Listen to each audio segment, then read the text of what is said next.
So almost 33 stocks in the red right now, led by the banking names, both heavyweight giants, HDFC as well as ICICI Bank.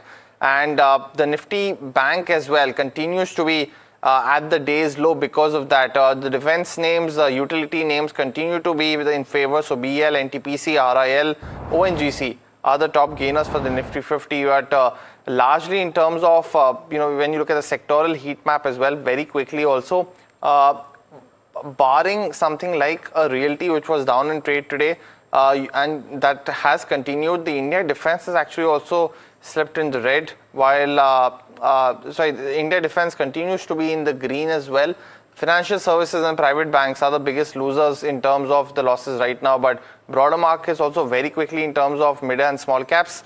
Let's look at both those indexes also, because likely because of this war impact, we've seen mirroring of what's happening on the benchmarks, and the mid cap, while lesser down, it's still in the red, and the small cap 250 as well actually in the green. So that's a key positive. And the BSE 500 also, before we introduce our guests for today as well, the individual names that are dominating trade, the railway theme has picked up momentum. Possibly a merger of Ircon could be something on the cards, and hence the stocks up in trade today. Majeure data patterns, and we just covered what's happening with the alcohol stocks. So all those Radico Khaitan, UBL, United Spirits all up in trade today as well. But let me welcome Ruchit Jain. He's the Vice President Equity Technical Research at Motilal Oswal, as well as Tapan Doshi on the fundamental side of things from catapan.in. But gentlemen, both of you, thanks so much for joining in today.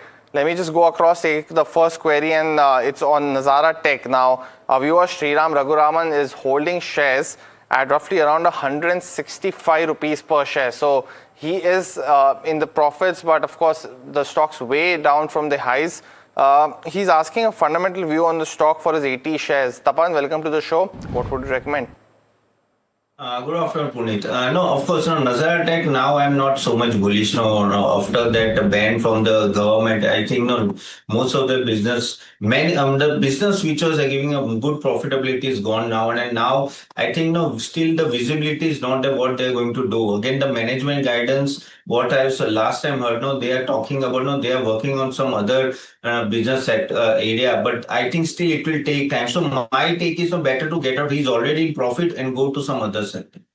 Okay. The next question that we have is on HDFC Bank. Our viewer is asking if I can average HDFC Bank at the current levels. He's holding 100 odd shares at the levels of 970. Ruchit, a very good afternoon to you. Your view on HDFC Bank? Yeah, hi, very good afternoon. Well, as of now, the short-term trend remains on the negative side. And if I look at some longer-term charts, then the major support, that is 200 EMA on the weekly charts, is coming around 830, 820 kind of range. So I think, wait for some more dip towards 820, 830 kind of range. And if you want to average, I think those are the supports where you can look to average out your positions.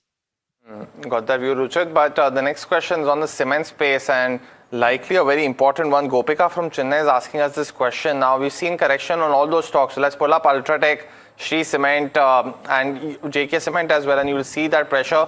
Gopika is asking if it's a good time to enter all these companies that have been under pressure now. So, Tapan, let me come to you very quickly. Possibly, higher petcoke prices, fuel cost will impact the cement companies in the near term, and maybe that's having a bearing on all these stocks. Would you suggest a 5-year view, and what would be your top picks from the large, mid and small cap space if you can give that to Gopika as well? Well, I think there are two stocks. If she wants to think, I think Ultratech Cement and Ambuja Cement, she can think about it. But as you told, I still wait for some more time and let the things get settled. And maybe 5%, 10% down if she's getting, I think better to enter Ultratech and Ambuja for long term. That they are a much better pick. Okay, all right. We've got our first caller for this afternoon edition. DK Gupta is calling us from Pune. Mr. Gupta, a very good afternoon to you. How can we help you? Okay, we seem to have lost the caller, but we do have his query. It's on Tata Motors CV. A long-term view is what he wants on this one. Tapan, your quick view? Yeah, stock is good, no doubt about it. Even if you see the overall order book is good. And I think from here also, now the CV visibility, I think for next 2 quarters is quite also good. Of course, the valuation is on a higher side. So I tell him to wait for some time, but it will be on buy on dips category and good for long term. Iveco acquisition is very, very key for Tata Motors over the next couple of quarters. Is something that you have to watch out for. You have to realize the acquisition of Iveco is almost double the revenues of Tata Motors CV currently. So gets you that perspective also. The next question, and yet again, investors looking at companies that have not done well. Madesh is asking a question from Tamil Nadu on if it's a right time to buy into Wipro now that the stock's at an all-time low. Tapan, coming back to you, what would you recommend? Because it's been a rank disappointment in that sense, and it continues to be under pressure. Would you start looking at this counter now? No, not at all. No, because still visibility is not there, and again, lot of uncertainties there. No, because of AI, we don't know what will be the roadmap. Even the management looks clueless. No, they know that it was coming, but no steps taken. So I'll be away from all these large IT stocks. Better to stay away. Let the dust get settled. In 1 year, we'll come to know who are the winners. So better to get in after. There are many other sectors which are doing well. Domestic, I think there you enter. All right, so that's the view coming in on Wipro. We have Alok Kumar calling us from Delhi. Alok, a very good afternoon to you. कैसे मदद करें आपकी? हाँ जी, good afternoon ma'am. Ma'am मेरे पास ना Vikram solar के share हैं 150 share 329 के. ओके. तो इसका मुझे पूछना है ये आगे इसका क्या फ्यूचर है, ये बढ़ेगा या नहीं, क्योंकि सोलर कंपनियां तो अभी पीछे काफी बढ़ रही थी और ये पीछे गिरे जा रहा है पिछले 6 महीने से. और आप कितना टाइम तक होल्ड करना चाहते हैं इसको? लॉन्ग टर्म पर्सपेक्टिव से लिया था? Long term. हाँ जी. ठीक है, ओके. मैं ये तपन जी से क्वेश्चन लूंगी. Tapan, Vikram Solar, what is the view? Vikram Solar में प्रॉब्लम ये है कि यहाँ काफी हद तक सोलर इंडस्ट्री में बहुत बड़ी कंपटीशन चल रही है. आप देखिए मार्जिन हिट हो रहे हैं और इवन अगर हम लोग यूएस से भी देखें तो वहां भी ना कहीं टैक्स लग रहे हैं. तो एक्सपोर्ट करना पड़ेगा इन लोगों को, और वहां भी आप देखो तो सेफगार्ड ड्यूटी काफी सारी कंट्रीज लगा के बैठे हुए. तो इंटरनली डोमेस्टिक भी अगर आप देखें तो 45 गीगावाट का प्रोडक्शन होगा, लेकिन 45 गीगावाट का डिमांड होगा, लेकिन 160 गीगावाट का प्रोडक्शन है. तो बहुत ओवर सप्लाई. तो मुझे यहाँ डाउट लग रहा है. मैं यहाँ सेल करने की राय दूंगा. थोड़ा ऊपर आता है तो सेल कर सकते हो. एंटर की तो बात ही नहीं है. Got that view, Tapan. But the next question that's coming in is on ICICI Bank. It's a peculiar one because from the last couple of days we have seen pressure on this stock. Ruchit, a viewer actually, Asman from Mumbai, is holding shares at 1315. So very close to the current market price. He's holding 500 shares and can hold for the next 3 months. Should he continue to do so according to you? And your, if you have any thesis on what we are seeing today, as well as some bit of pressure yesterday on that stock as well, any rationale for it? Do you think it's just profit booking on counters that have done well? I think more or less the stock remains in a consolidation phase since last few months. If you look at the recent past, then in April 2025, almost 10 to 11 months ago, the stock price was trading around 1320, 1330. And still it's around the same level. And in this entire last 8 to 10 months, the price have consolidated within this broad range of 1300 to 1450. So as of now, the short-term trend still remains sideways.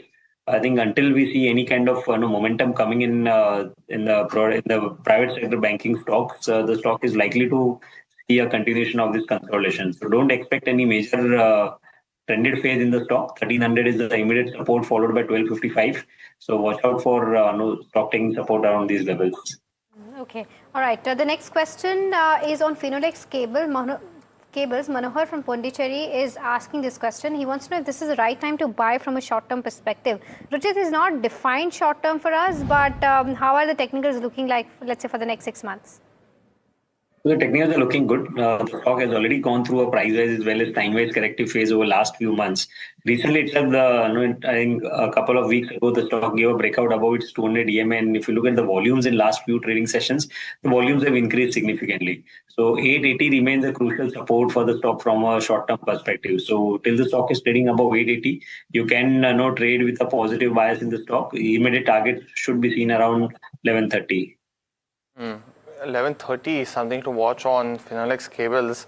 Last 1 month has been good for this particular counter, largely undervalued versus its other peers that trade at a much higher valuation in the cable and wire space. But next question coming in on yet another retail favorite stock, that's Suzlon.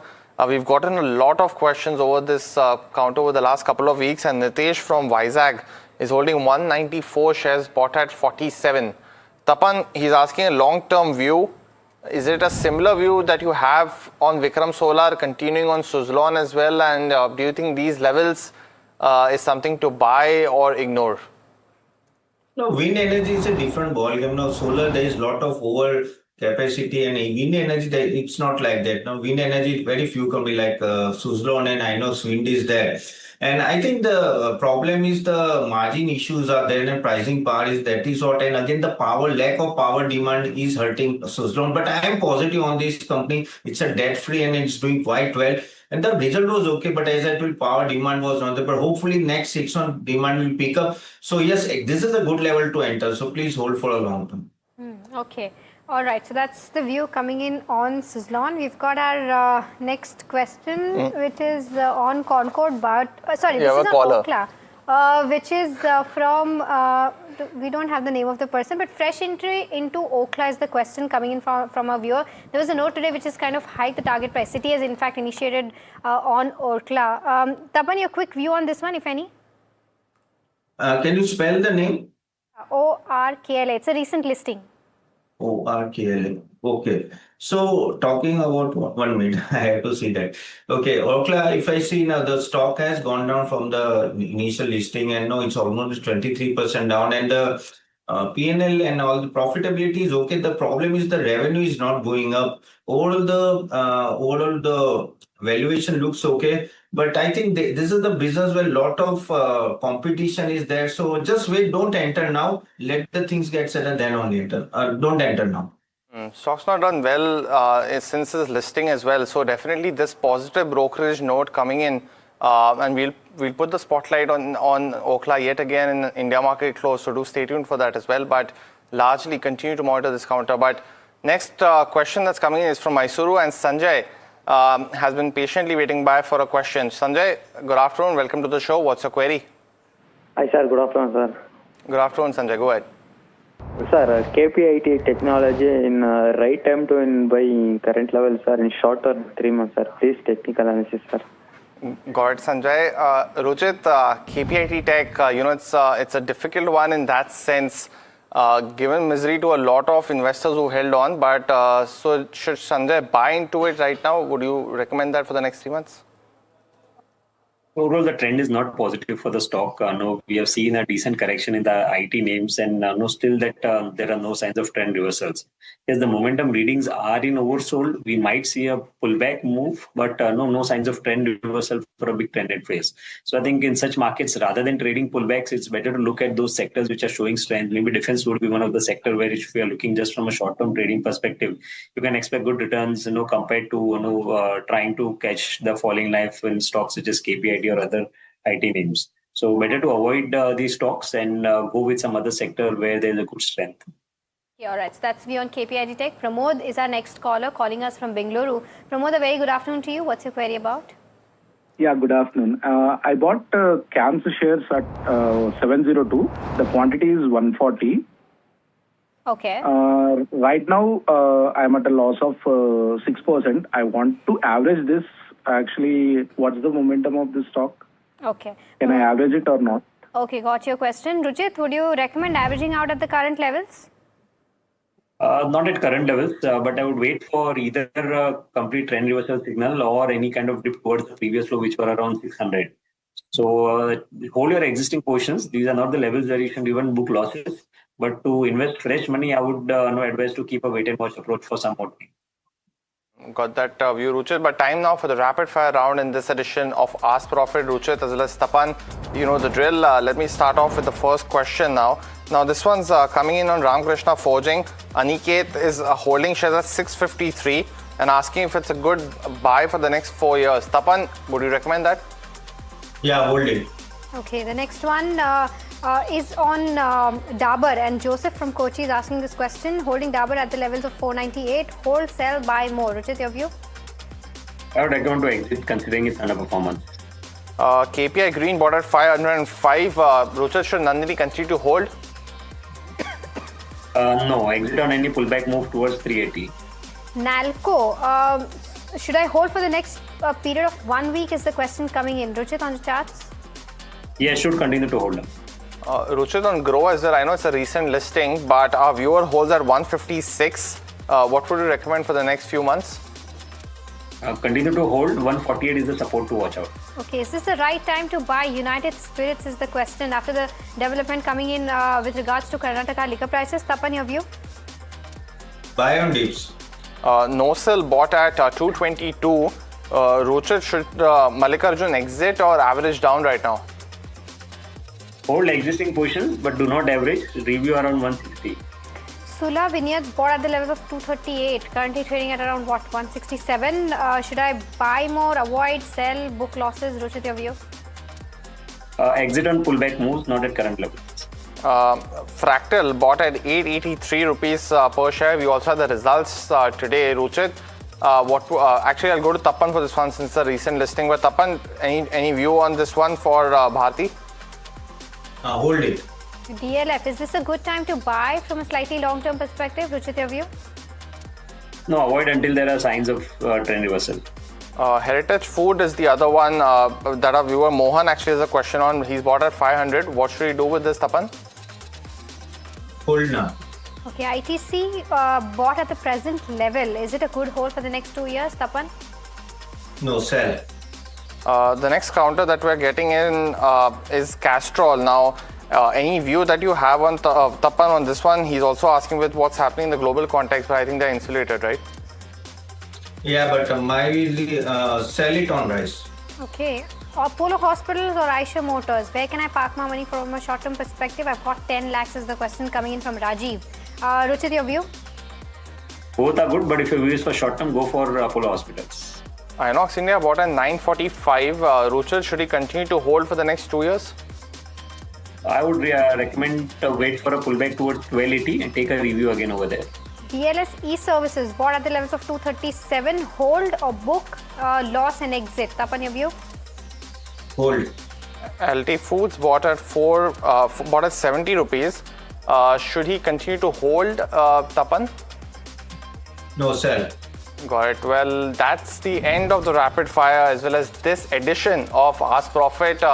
Ruchit as well as Tapan, thanks so much for helping us solve almost 39 queries in this show.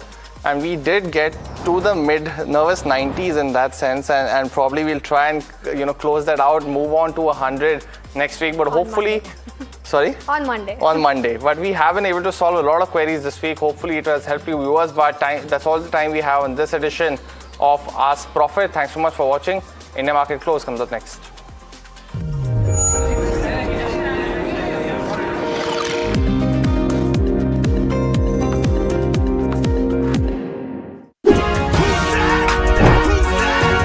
NDTV Profit women, building their own power. From server room code to the studio's final hour. Fire in her eyes, numbers don't lie. From the PCR to sales floors, watch the targets fly. Don't call it empowerment, that's just talk. This is work, this is grit, this is the walk. No handouts, no favors, no borrowed tone. She built her own damn throne. NDTV Profit for her profit.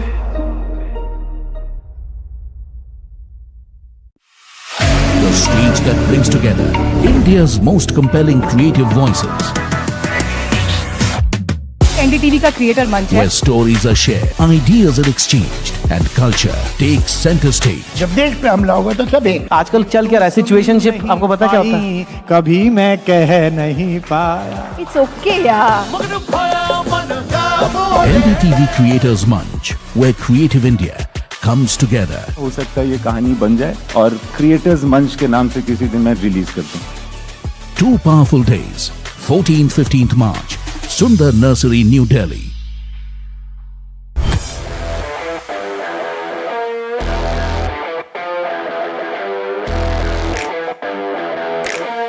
First India tour in your city. Rag on with Shankar Ehsan Loy and Siddharth Mahadevan and Shivam Mahadevan. 5 times melody, 5 times masti with NDTV Good Times. Go, grab your tickets.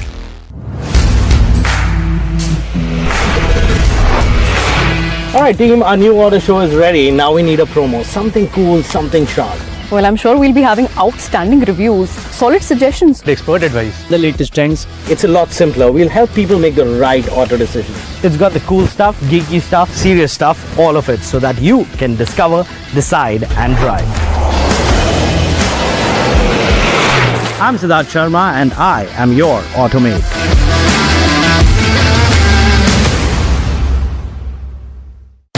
After the roaring success in Delhi, Hyderabad and Mumbai, the NDTV DP World PGTI Golf Pro-Am now travels to Ahmedabad. India's finest professionals, the city's most accomplished business leaders. Great golf, great company. NDTV DP World PGTI Golf Pro-Am. The course of champions, the conversation of leaders. 8th March, Kalhar Blues and Greens, Ahmedabad.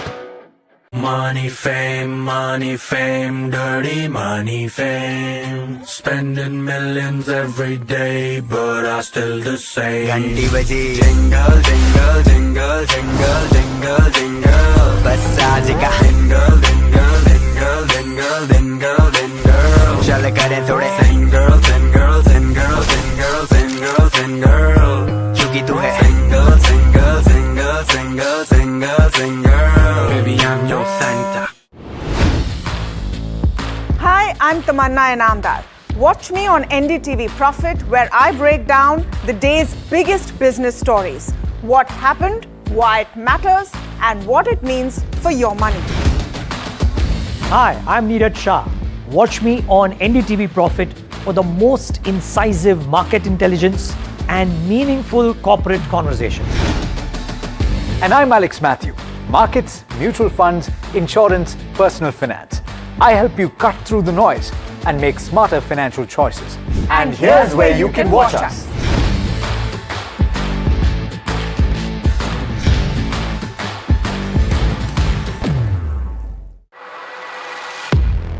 He has been tracking markets for over a decade, spots the trends before they hit the screen. And he is now bringing his analysis to the show that the market watches. Watch Sharad Dubey on Know Your Company, a show that puts the most traded stocks under the scanner. We dissect the company so that you, the investor, don't have to get the management to answer questions relevant to you.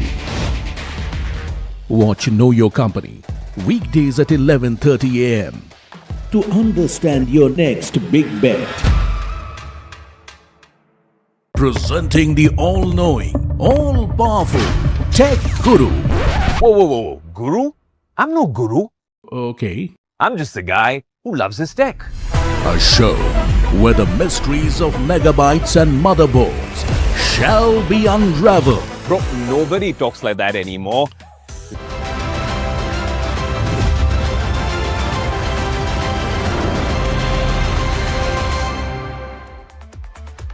Welcome, you're watching India Market Close, and yes, the fears have not receded on D Street, but I would say the broader markets are doing better than expected, isn't it, Alex? It's looking like an interesting afternoon, one to keep an eye out. It is certainly, but there's quite a bit of chop and churn, and that recovery that you saw earlier in the session with the broader markets has been sold into, and we've seen that consistently over the course of the last few sessions. Even Stevens on advanced decline. Yeah, absolutely. Absolutely, even Stevens. All right, here's the update coming in on the markets right now. The Nifty, of course, opened 100 points lower and slid another 90 points since then. It's been a bit of a dull day, but really, would you blame anyone? I mean, would anyone really have the stomach to go out and take a call when markets will be shut for 2 days? For the last 2 hours, markets have been in a tight 60 to 80 point range. 24,560. Remember that number. That acts as a strong support. 24,680 to 24,700 is a strong resistance that you have to keep an eye out on. Actually, the reason you're seeing Nifty being dull is banks. Banks have acted as a spoil sport, specifically private names. There's a UBS note which has a take on it, and that's one of the reasons why. We'll get into those details through the show. PSUs have stolen the show, led by defense and railway names. IRCON coming out and clarifying that those merger reports are not necessarily true. More details on that as well, but watch out for railway stocks. Mid-cap and small caps have outperformed the benchmark, and as expected, VIX has spiked back. Now, this was what we were looking at since this morning. VIX has spiked back to 19. Given the continuity in global turmoil, the smart strategy remains sell on rallies, but those rallies are very short and not so sweet. In fact, let me just pull up the VIX before you get to the rest of the market and show you where the VIX is right now, because that's really one of the lead indicators to watch. There you have it, about 6% up. Absolutely. And let's take a look at one first, the intraday chart for the Nifty 50, because you will see that we've consistently stayed at very close to that 0.5% lower to 0.6% lower right now, down about 0.7% or thereabouts. And pull up the Nifty 50 heat map, because this is going to give you a picture. Since this morning, there's been not too much green on the screen. In fact, if anything, there's more green right now than you saw at the start of trade today. BEL from the defense pack doing particularly well. Quite a few other names as well, including Majeure Dock doing particularly well in trade today. Reliance Industries.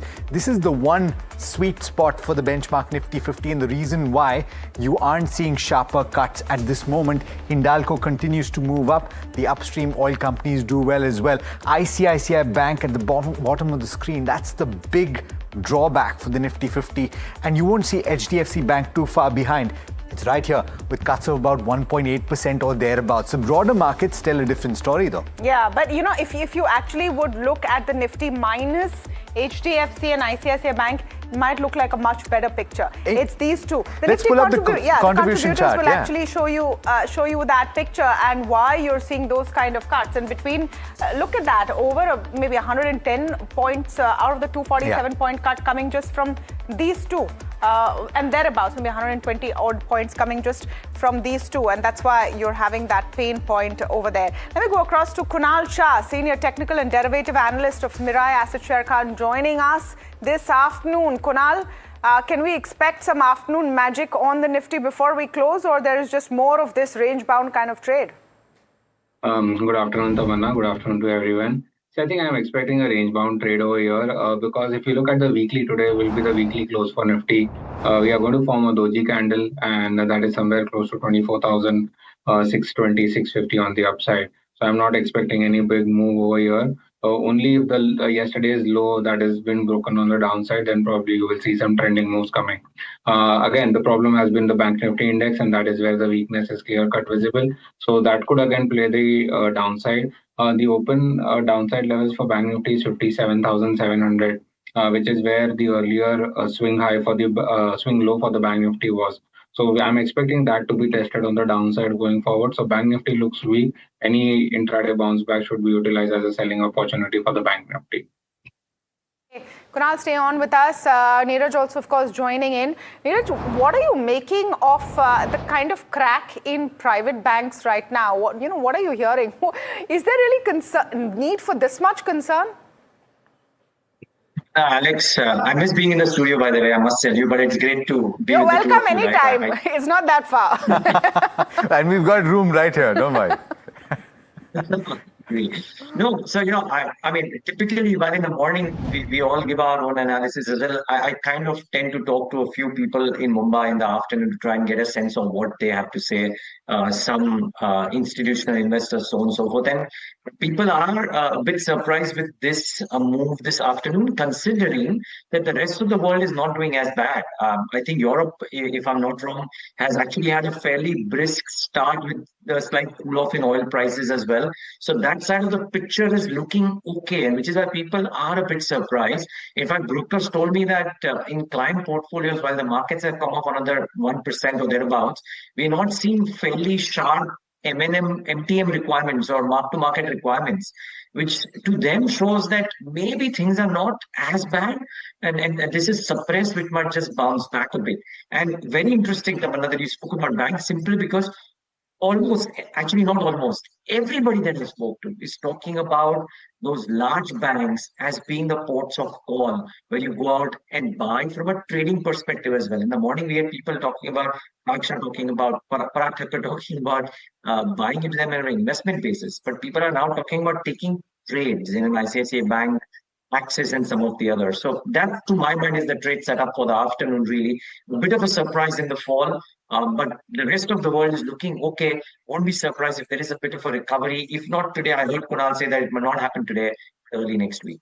Yeah, a very good point, Neeraj. The private banks, and we briefly spoke about it without having seen the UBS note, the sensitivity of the Indian economy to the rise in crude oil prices, and that's exactly what UBS has weighed in on. It's scenario building at this stage, and that's all anybody can do. The fact that you will have a rise in CPI, in consumer price inflation, with an increase in crude oil prices. So they're saying every 10% jump in oil prices will result in a 30 basis point rise in CPI and a 15 basis point decline in GDP. And there is a higher sensitivity for your PSU banks and mid-sized private banks. It's not the mid-sized private banks, though, that are taking it on the chin today. Yeah. It is the very large private banks. Yeah, some of that memo was missed maybe. So they paint a couple of scenarios. Scenario A is oil prices increase less than $10 a barrel.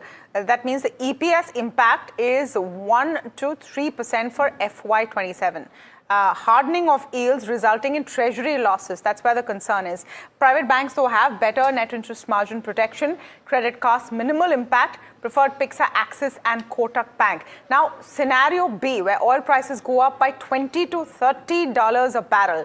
The EPS impact there is 4 to 8%. That's the earning per share impact I'm talking about for FY27. Decline in consumption and slightly higher inflation rates. Loan mix changes from consumption to greater working capital share. Limited impact on asset quality. Here too, preferred banks are ICICI banks over NBFCs. So in either case and in any scenario, you wouldn't really see a reason for the kind of knock-on banks. The other thing, perhaps, that is coming into play, and I'm going to get Neeraj's view on this as well, but Alex, tell me what you think, is that FIIs are going to be looking at an exit strategy. They're going where they've put most of the money in. 100%. So the first port of call then becomes ICICI and HDFC. ICICI, HDFC, in fact, the entire basket of large private sector banks, some public sector banks as well, and the IT index. By the way, we spoke about private banks, but take a look at the intraday chart for the Nifty IT. It started out pretty well with gains of over 1%. All of that got sold into, where trading are not too far away from the low point of the day, still in positive territory, but gains of just about 0.4%. In fact, we've got Abhay Agarwal of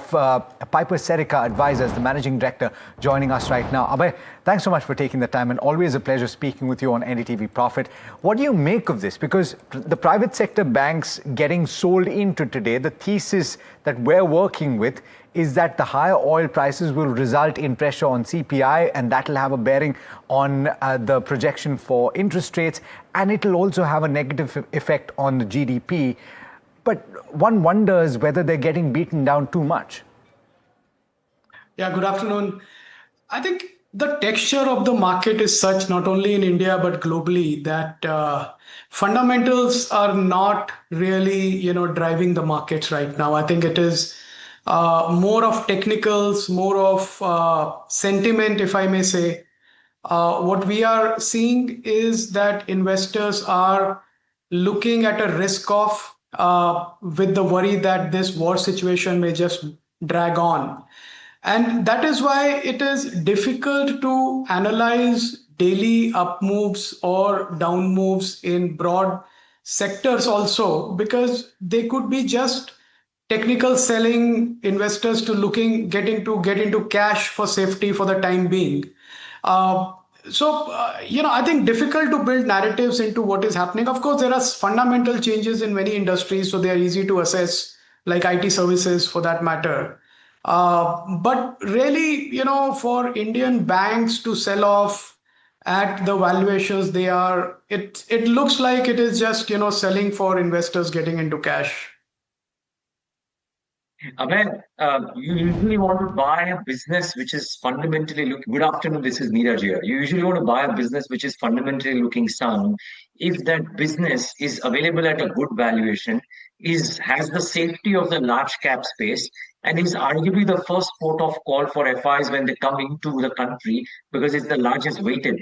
And banks fit in all these three buckets. So for an average investor who may not even have a next 1 to 3 month horizon, but a 12 to 18 month horizon, are banks giving you that opportunity right now? Large private banks? No, definitely, Neeraj. The only problem is they have been giving this opportunity for 6 months now. So it is difficult to say when does the opportunity really becomes an opportunity. But just, looking away from the technical selling and looking at the fundamental value and, once you believe that India is a growth economy, it is not a value economy. Nobody is investing here for value, but more for growth. And banks are critical to drive economic growth in every form or fashion. They are central to a lot of plays in terms of consumption, real estate, infrastructure, technology, convergence of pretty much everything. So they become a no-brainer in everybody's portfolio. And I frankly think that even though we haven't had exposure to large private banks for a couple of years now because of valuation concerns and low growth, I think they're coming to a point where we would also be interested in, start dipping into some of them and start adding them to our model portfolio. Noted. Abhay, I'm stealing a next question of Tamanna. And the reason I'm using the term stealing is because she's been kind of asking everybody, I don't know if I can get Tamanna on air as well, but she's been asking every guest about this, right? That, okay, what do you think about information technology in particular? And the reason, Tamanna, I'm stealing this question from you today, if you had that in your mind, is because Abhay has sent me this really nice note this morning, which said that Citadel Securities has published a note which says that the demand spike for software engineers has actually gone up massively in the last, one odd week. Now, therefore, Abhay, the question that comes to mind is this another sector wherein the valuations have gotten decimated quite a bit, promoters are buying, and maybe there is a curious spike in the need for software engineers? Is it pointing to something? No, I think so. I think, whenever technological disruption takes place, the second order effect is something that people realize only after it plays out. And I think that is what is going to happen here also. I'm not at all a bull or fan of our large pure services model because that is under pressure. But I think there is some merit in saying that these companies are very critical for stitching technology together. And AI by itself cannot stitch solutions, large enterprise solutions. So while you may have lower margins, you would have business, and that business will still require coders in some form or fashion to come and stitch different pieces of technology, including AI solutions. So if there is a ramp up in the hiring of software coders, which we haven't seen for last 3 years, I think it is a very welcome sign that AI is being used to facilitate technological transformation in industries that had earlier stayed away from technological adoption. So I think what AI will do is it will open up new industries, reduce the heavy weightage of banking, financial services, pharmaceutical, global businesses, and allow even smaller businesses and medium-sized businesses also to adopt new technology. And again, that requires people. So I think we may be in the early stages of seeing that, but at the same time, I would say that the services model will not survive as we know it is. It will also need to transform. I'm very hopeful that our Indian companies are smart enough to do that transformation and continue and get back to the value creation path. So if what Citadel has printed actually plays out, I'll be very happy because it will give us another opportunity to invest in these companies. Abhay, by the way, Neeraj, that's okay. Actually, I think there's much more happening right now than IT, but I'm glad you addressed IT with Abhay as well. Let me take a follow-on second order effects. Chalo, the big IT companies will survive. They've been through many knocks. Yeah. What about the people who are going to go out and buy those homes? Look at the real estate index. What about two-wheeler sales? What about the small car buyers? What about the second order effects that we're not yet seeing? No, I think, Tamanna, this has been playing out. This is not a new thing. If you go back and look at the last 2 years data, 3 years data, the IT services companies have been not hiring. And in fact, there has been on a quarter-on-quarter basis, there is a net reduction in total workforce. And what they did not put out clearly is that that reduction has happened actually in the mid category, the middle management, where typically coders join as coders at very early salary, then they become lead coders, and then they become project head, and then they become middle management.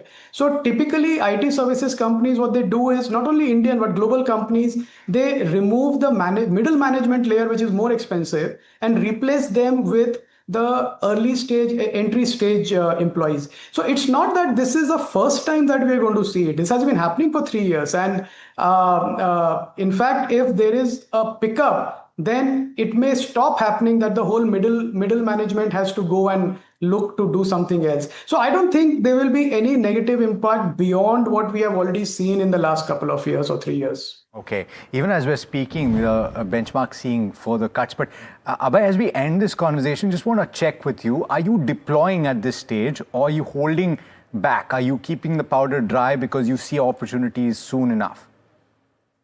Yeah, I think what happens in these kind of markets where the protracted uncertainty of any kind, and in this case it is war, is that you get attractive valuations, but at the same time, it is very difficult to call a bottom. So what we are doing is we are dripping in regularly in what we like, what we believe, but we are not calling the bottom at any point of time till there is a resolution of this war situation.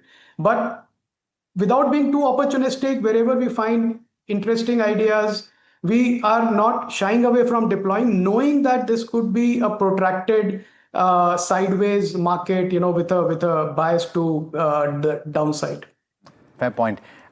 As always, Abhay, absolute pleasure speaking with you, and on behalf of everyone who did speak to you, thank you so much for taking the time. All right, let's go across very quickly to Kunal Shah. Kunal, as we're speaking, the market seemed to be seeing a further sell-off, and Mayuresh Joshi with us as well, head of research at MarketSmith India. Mayuresh, as always, thanks so much for joining us. Kunal, quickly, what are you seeing on the charts that is causing this sell-off right now, and individual stocks that you see that are still attractive at these rates? Good afternoon, Alex. See, I think overall what we see for the markets, that the trend has still been on the negative side.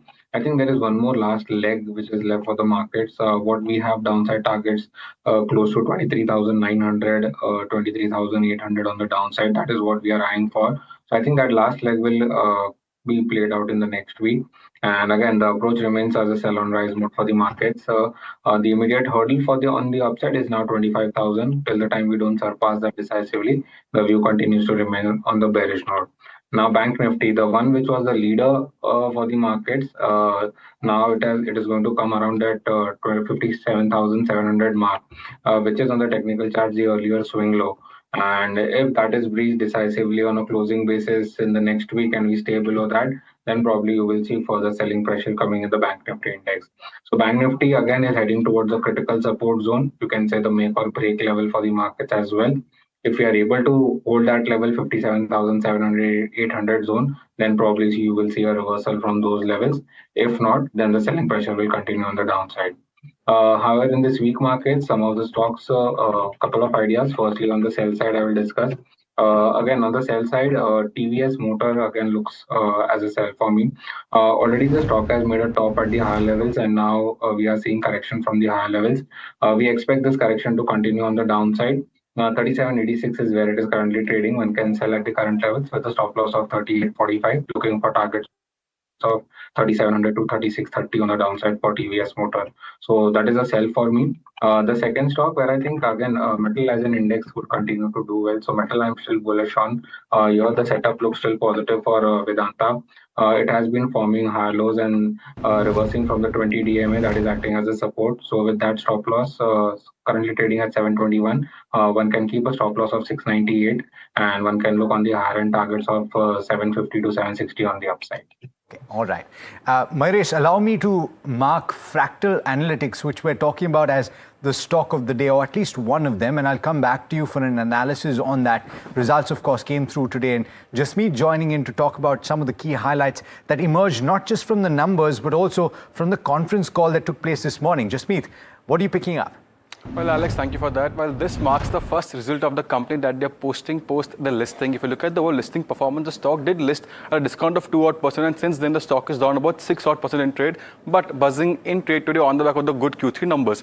Let's quickly understand the key takeaways from the numbers. We did see a positive set of numbers coming in for the company, and the margins have expanded over 300 basis points, where the major growth is coming from. While secondly, on the growth was led by the overall healthcare segment, it's up nearly 78% on YOY basis. If you look at the overall CC growth, it stands at 5% for QOQ basis. On YOY, the CC growth is up almost 14%, showing strong momentum in terms of the US currencies as well. While the fourth one, the company did see a double-digit growth when you look at across the sectors. Barring the telecom sector, the company sees a slight degrowth in telecom on the back of the client delays of the ramp up. While the last one is the overall US and Europe geography, which sees a healthy uptick of 26% YY basis. While here the key numbers of the company, the revenue is about 7% at 854 crores, while the margins, EBIT is at 46% higher compared to the previous year same quarter at 93 crores. While the EBIT expansion is majorly on the back of reduced employee expense compared to revenue, while revenue is up 7%, while the employee expense, the major one, is up hardly 4.5%. So the additional 2.5% is where the overall EBIT expansion is coming from,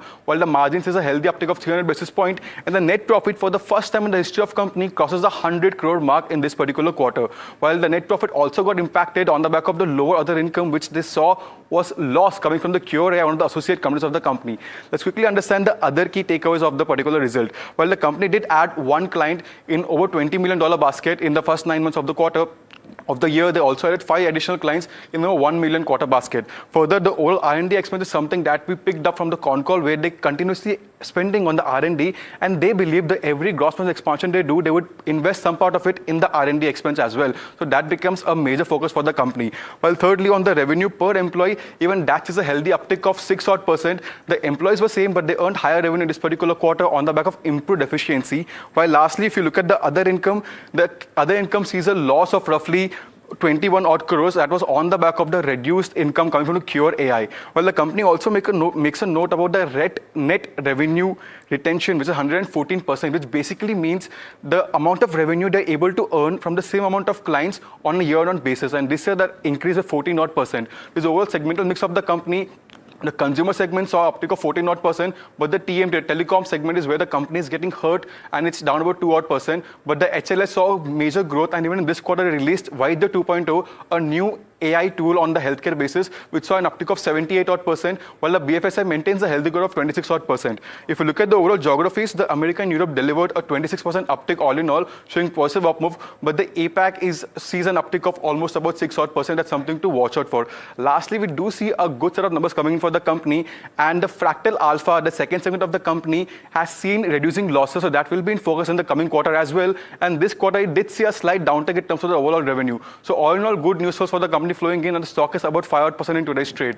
I wonder if that continues to be the case, though, because you're seeing an across-the-board slide, Jasmeet, even as you were speaking in the markets, and pull that up, down about 1.1% for the Nifty 50, and the broader markets have also cracked as we're speaking. Pull up the mid-cap index, which is now plumbing lower lows at this moment intraday, down about 0.4%, and the Nifty small cap also would likely have moved into the red. Indeed, it has. Now cuts of about 0.1%. Pull up the advanced decline ratio, because that will give you a perspective of the shift that has taken place. Remember, at the start of this program, we were even Stevens on the advances and the declines, and you see that mouth widening now between the advances and declines. Now the declines are overshadowing the advances. Pull up the sectoral heat map just to drive home the point of what is moving at this moment, and you will see that the banking index is the worst hit at this moment, or one of the worst hits. The private banks are the lowest, with cuts of about 2% or thereabouts. 1.9% is where you're seeing, 1.9% is where the Nifty Bank is currently trading. Realty is also seeing cuts of about 1.8%. By the way, there are significant updates that are coming through from a meeting of the shipping sector, and this is something that we're bringing you live and exclusive. We are going to get you this information in just a short while. The shipping secretary, of course, has chaired a very key meeting as stakeholders have flagged cargo disruptions as well as seafarer risks amid the Iran conflict. In fact, let's go across to Rishabh, I believe. Rishabh joining us right now. Rishabh, what are you picking up from that? Exclusive details of what you have, right? Right, we have the shipping secretary meeting that is freshly concluded, very well attended, over about 200 participants in that virtual meeting. What was flagged was very key risks and sort of a lot of updates that came in across the industry. So we had the likes of HPCL, Reliance Industries, as well as SAIL, all these very large companies talking about the sort of concerns that they have with regards to the vessels, Indian flagged vessels that are stuck in the Strait of Hormuz. We had HPCL, which had flagged limited inventory. So there are vessels stuck that are affiliated to HPCL, and they have demanded for them to be escorted back to India, given the fact that they have limited inventory. What we have from RIL, from Reliance, is that they have sought for easing of licensing norms when it comes to shipping. They've asked for, and that is required to some sort of help that will get in terms of sourcing Russian cargo from the Yanbu port, which lies on the Red Sea. So that is an alternate route that has come up for Indian cargo companies as well. There were also a lot of concerns that were highlighted in terms of the multifold spike in insurance premiums, and that is of course happening due to the surge in risk insurance as well that has come up. The DFS has also met various insurance and reassurance companies to address that as well.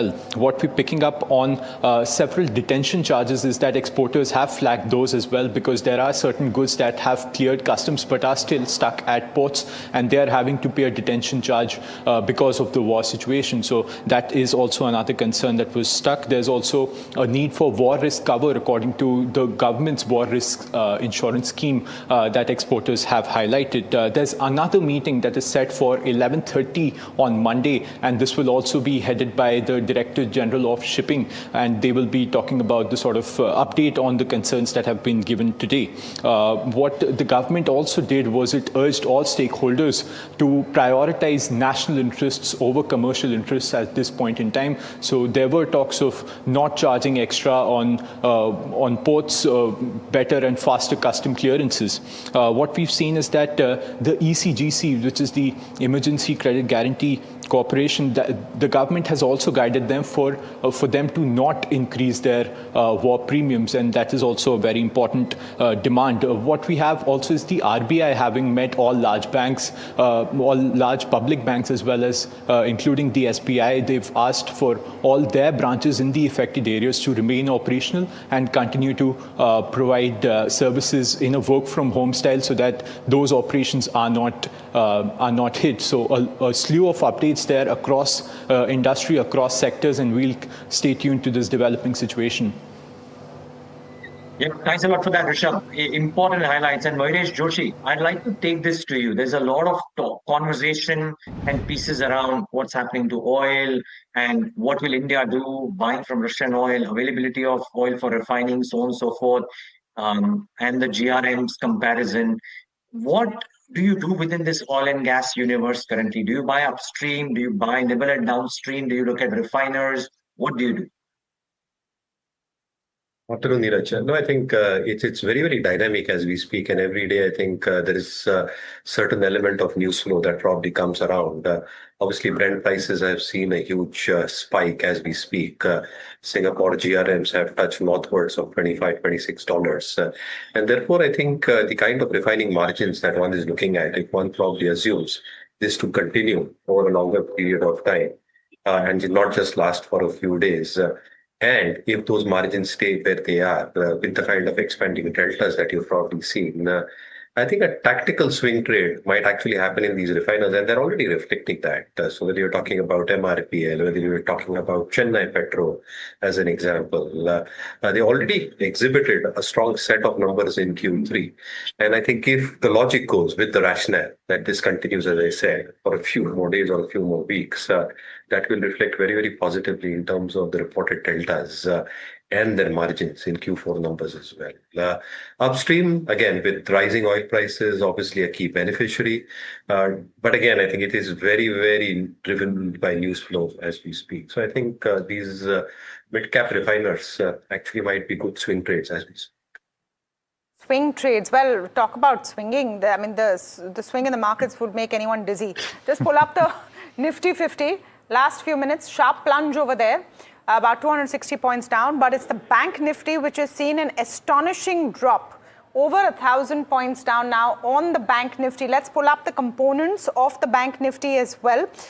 You are seeing a sharp sell-off in ICICI Bank, 3% down right now. I mean, we can keep speaking about how there is no real reason for this kind of a drop, but there's something clearly that is bothering the markets and the street overall, with ICICI Bank as the core sell-off point at this moment. Just looking through the news flow on what could really have alarmed the street, and I just noticed this on it's a Financial Times piece that Bloomberg has picked up, saying Qatar says Gulf may be forced to stop energy export in weeks. So I don't know if that's one of the many things that is coming in, and maybe that's what's spooking people right now. I mean, frankly, it's such a fluid situation. It could be anyone's guess, but on technical levels, definitely we're seeing this sharp sell-off. I'm actually going to go across to Sumit Sarkar, joining in with all the chatter from the dealing room. Sumit, in times of stress, that chatter turns into a whisper. What is going on? What is the primary fear that people are talking about? Well, there are multiple such chatters that are going around. One of them is also what suggesting that there could be the family offices of Dubai which have been selling their shares in India and bringing in the money back home. That could also be one of the reasons. It's just a chatter. There's no confirmation regarding this. Multiple sovereign offices own a lot of stake in multiple companies in India. So there could be some selling pressure coming in from those side, from that angle as well. That is one of the chatter that is going around. But again, there's no confirmation of the same, or there's no way to check on that. But a few stocks that dealers have highlighted. Firstly, it's Karnataka Bank. Dealers indicate that large prominent HNIs have been accumulating shares in this counter for the last couple of trading sessions, and despite the sharp fall that we have seen in the banking index and in the market, this bank continues to outperform. It's been up around 7 to 10% odd in the last couple of trading sessions. Second one is Dabur and Marico. Now, there's a paired trade which have been indicated by dealing rooms. They're asking their clients to buy Marico and sell Dabur. They believe that the copra price inflation concerns are largely overdone. But when it comes to Dabur, there could be concerns related to increase in raw material prices and also growth going forward. So sell Dabur and buy Marico is a strategy that dealing rooms are indicating their clients. For India Mart, there are buy flows on institutional desk. Delivery volumes are expected to be on the higher side here. For Shriram Finance, similarly, buy flows on the DI desk is seen prominently, is what dealers have indicated. The stock might be down in trade because of the plunge that we have seen in the Nifty, but there are some buy flows coming in on the DI desk. And lastly, when it comes to NTPC, multiple dealing rooms are recommending buy calls to their clients based on technical charts in trade today. Just absolutely. So quite a few stocks that you should keep on your radar, but the one bucket of stocks that you can't ignore at this moment is the banking pack. And Majeure, if you're looking at ICICI Bank with cuts of over 3% at this point specifically, and if you're talking about the price to book trailing right now at about 2.7 times, one would argue that with a lack of anything fundamentally wrong with this bank, it becomes attractive, does it not? Afternoon, Alex. So yes, I think considering all the information that is going around at this point of time, at some point of time, if the markets do correct further, the bank is coming down with the markets, I think it becomes attractive, no two ways about it. I think the large part of expectations of the market is with the kind of energy crisis that is looming in because of the escalation in the Middle East. There is every hope that inflation across the globe will be on an upswing. Obviously, no more rate cuts, but there is a probability of a rate hike if this probably continues for longer. And therefore, that is the fear that the street is probably working out with. Again, nobody really knows what is going to happen. And therefore, I think if it corrects further, I think these large banks, whether it's ICICI Bank or even State Bank of India from the public sector space, will become attractive.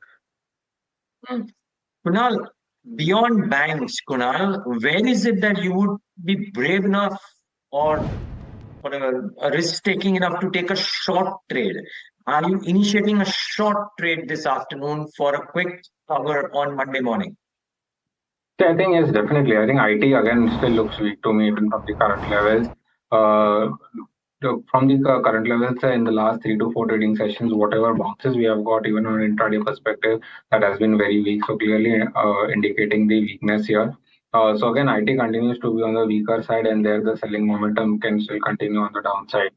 So here my focus would be on Infy still looking short at the current levels. The pullback seems to be over, and now we can see further downside coming for Infy as well. So again, IT continues to be the trade on the short side. No need to do bottom fishing at the current levels. We might have some more room downside for the IT index. You know what's astonishing about what's happening right now is the ferocity of the turns, and this is what we're seeing. We saw this yesterday as well. Could be positions being squared off, people going into this weekend safe. I mean, not everyone owns an Alco-Bev stock, which thanks to the Karnataka government's new policies, some of those stocks were doing well, your Radico, UB, etc. But not everyone owns those. So banks is where people are exiting. Part of what Somit said, and remember, this is the buzz, right? We do not have a confirmation on this, but this is something that smart money is doing perhaps. This is Dubai family offices. Are they exiting? There was a report that NDTV put out about an hour ago saying sirens were sounded in Dubai because those mechanisms are also coming into place. Mayuresh, is the might of family offices based in the Gulf being underestimated by the street right now? We always talk about the Middle East from the point of view of remittances. And we talk about the 97 lakh people there, and we think a lot about that kind of an impact. But the might of Dubai-based family offices and maybe other Gulf country-based family offices and their involvement in Indian equity perhaps has not been understood entirely. It's a possibility. But again, I think if they have diversified in terms of their global assets, why the sell-off in India, right? The main pain point is Middle East as we speak, and then the countries which we felt were very, very safe, they have probably come under some element of circumspect, as you see. I was seeing your shows yesterday and day before as well. We were discussing whether real estate in Dubai might actually go down quite a bit. So if they're withdrawing from Indian equities or global equities, where are they going to put that money in? I think, I don't know. I don't understand that. But again, not really sure what is happening. Right.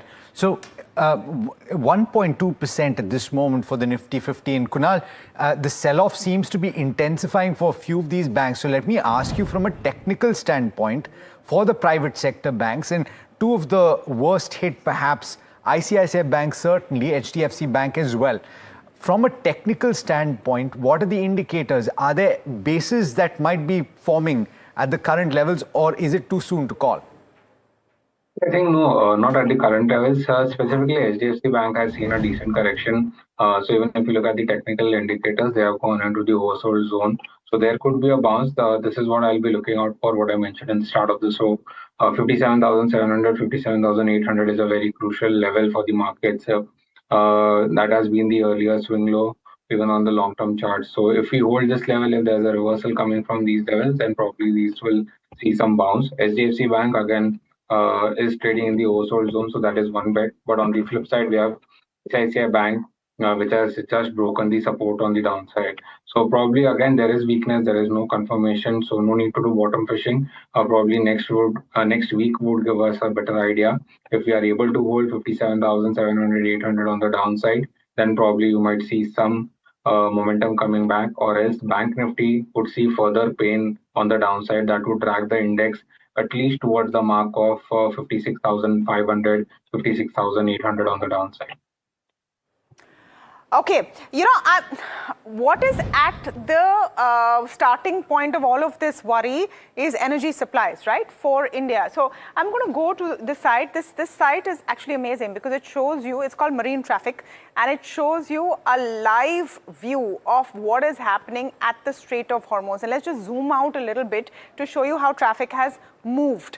Now, over the last few days, you saw a lot of ships this side and at this end. This is pretty much cleared. So now you have ships moving away from the Strait of Hormuz. The green that you're seeing are cargo ships. That's what we have selected right now. And you will see some of them concentrated around this end. The Bandar Abbas is an Iranian port, so no one really wants to come in over here, right? This has become a war zone of types. But if I select what is happening to the tankers, this is where the oil is, remember? And this is what becomes important. The tankers, and you zoom out and you see it, tankers have pretty much cleared up from the Strait of Hormuz. They are all moving in different directions now. And this is what the street has perhaps not understood yet.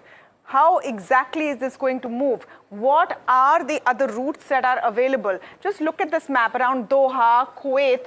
This is all of your energy producing countries, right? We just told you about a statement coming in from Qatar about the Gulf countries and how they would manage as well. So you have tankers stuck on this end and that, nobody able to pass through, alternate routes being looked at right now. And this is where some of those pain points come in. Now, this is what we are learning, and this is as per Bloomberg. The concentration of ships at Strait of Hormuz, 44 vessels are right now getting tracked in the Qatar to Hormuz corridor. Out of the total 44 vessels, 28 vessels are moving right now. This is as per this afternoon, while 6 are anchored and stationary in open waters. Why we're telling you about the ones that are getting tracked? Because vessels also have the option of shutting off their GPS, so they can't be tracked. And some might choose to do this right now. So it's going to get a little difficult to really track what's happening entirely. 7 vessels are right now docked at nearby ports, and 91% of vessels are active today. The combined cargo being handled is 3.5 lakh metric tons across all 44 ships that we're talking about. Total fleet capacity at 15.2 lakh dead weight tons that we are speaking about right now. So this is the real picture. And just zoom out once again and show the exact picture. I mean, look at the traffic jam in the seas. It's astonishing. Nothing is moving. And what we are hearing from companies across supply chains, those that make PET bottles, or even those, I mean, we talked about Tata Motors some time ago, the paint companies, everyone is stuck because you have a supply chain which is completely clogged up with concentration of, definitely, of oil tankers which have nowhere to move. This is what's making it so complicated right now. I'm going to go across to Ashish Chaturmota, Managing Director and Fund Manager at Apex PMS JM Financial, to also get a sense of why this panic in the markets. Ashish, there are memes going around about how, yes, it's a panicky situation, but if you compare what Indian markets are doing to even those in Dubai, Israel, the US that are actually in the war, we seem to be the worse off. Why do you think that is? So, hi. Definitely see there are a lot of rumors and news flow which is going around. Yesterday we had seen some positive news coming in, and the market saw very good recovery, and from morning itself we are seeing a lot of pressure. And this time our best quality space, which is the banking and financials, has seen a lot of pain in today's selling pressure, clearly indicating there's a lot of nervousness at this point of time at a broader level. And but the surprising part is this sell-off which we are witnessing today is mostly into the larger cap names. But if you look at the mid and small space, that's showing a lot of stability today. So my sense is it's more to do with a liquidation kind of pressure which is getting witnessed, but it's not like this is getting reflected into small and mid cap basket. And the interesting part is we have seen obviously this quarterly numbers where the PAT growth of small cap companies have been on the double digit side, and on the top line also has grown very well. So keeping this in mind, I think this is like a situation where some liquidity pressure is going to be seen. We have seen India VIX jumping in the last 2 days, so that is also getting reflected into options pricing data as well.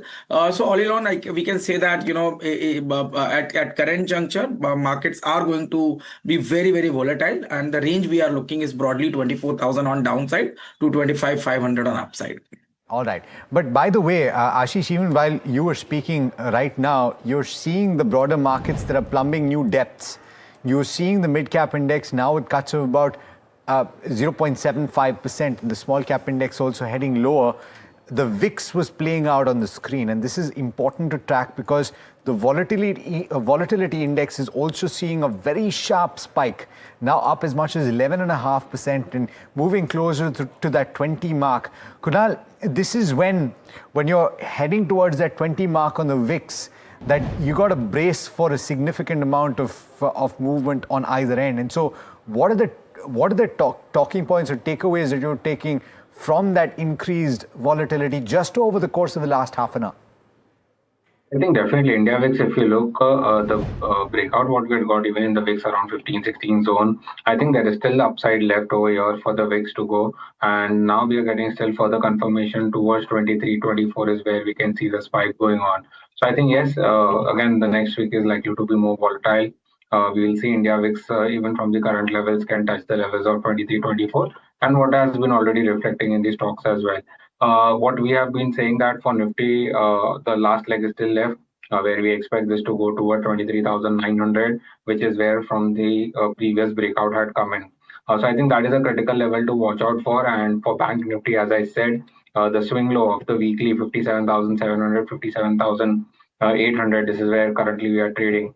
This is very important. If on Monday's trading session, we are not able to hold this level, then probably Bank Nifty will be the worst hit, where the decline could go towards 55,000 on the downside.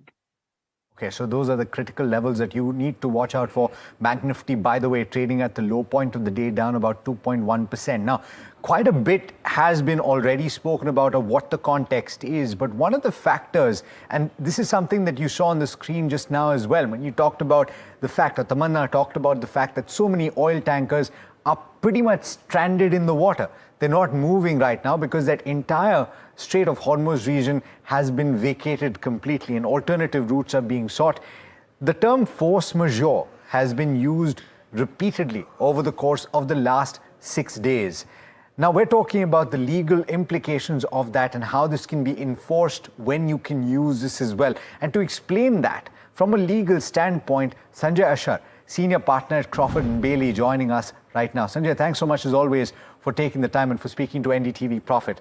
The first and the most important question is, when can you enforce this? When can you call for this? Do you have to prove in no uncertain terms that you cannot fulfill a contract, and only then can you use force majeure? There has to be a cause of action, and the cause of action has to be proved. That is number one, the force majeure. That is number one. Number two, but there has to be included in the contract a force majeure clause. And the force majeure clause should specifically say war or warlike condition with the result that the ships cannot move, or whatever is the subject matter. It can't be just a force majeure. It has to be force majeure. Very specific clause should be included in the contract between the parties. Then only it can be invoked. And then obviously one has to prove that yes, there was a force majeure event which occurred, and because of that force majeure event, one could not enforce, or one could not complete the contract. So then let me take that question forward. What do you do in the event that you have actually issued a force majeure? Does that invalidate a contract? Does it change the terms of the contract? If, for example, a situation that is ongoing is resolved, then do you go back to the original terms of the contract, adjusting for the event? How does it work? Yes, for adjusting for the event. Look, if there is a force majeure event because of which you cannot perform your obligations, then you will not be considered in breach of the contract. So that no penalty, no damages, no loss can be stuck on you. So in other words, if there is a force majeure event and if there is a force majeure clause, what happens to the party which is suffering because of the force majeure, it would not be that the party which has not been able to perform would be considered in breach of the contract. So, Mr. Ashar, very good afternoon. Tamanna here. Just to understand, if X company declares force majeure and says that I cannot provide you the goods and services I was supposed to because there's an act of war or something out of my hands, what are the financial and legal implications? Does that then protect said company from any kind of legal implications or actions from its partners or clients because it's just out of their hands?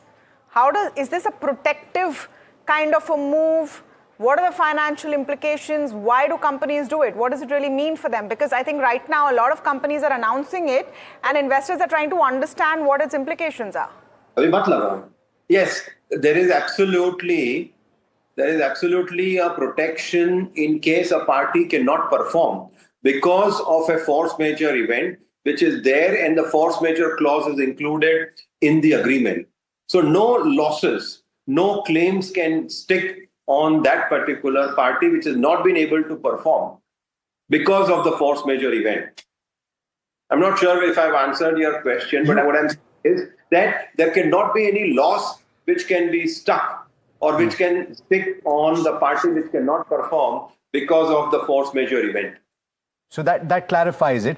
Mr. Ashar, just last point, right? Which is, from a legal standpoint, how would you advise a company that is in receipt of a force majeure? Because you're talking about now supply chains that have been disrupted across the board. For example, and this is a hypothetical scenario that I'm presenting to you, an LNG company or Petronet LNG has gotten a force majeure issued to it by Qatar Energy, saying that we can no longer supply LNG to you.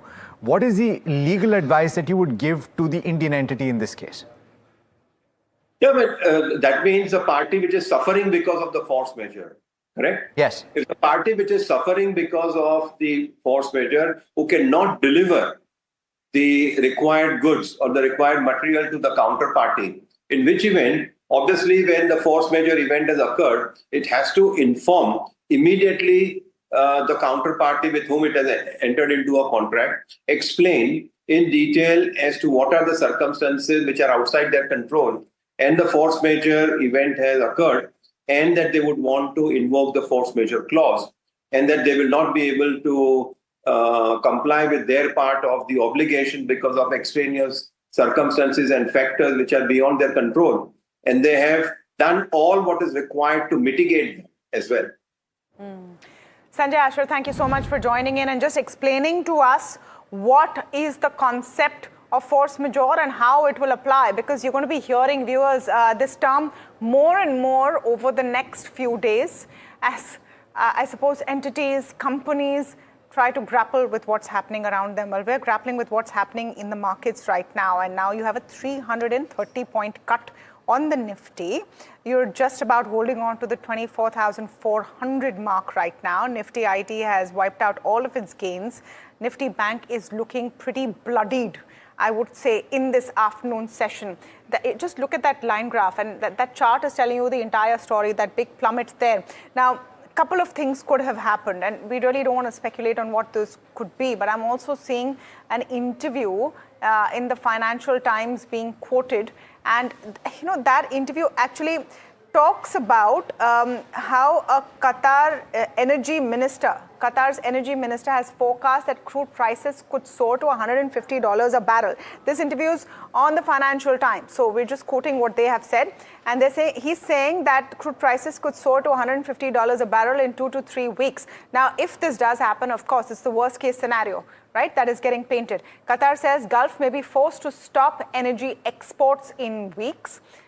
His energy minister has, for this very reason, talked about that $150 barrel mark. And some parts of that interview to the Financial Times is what you're seeing at the bottom of your screen right now.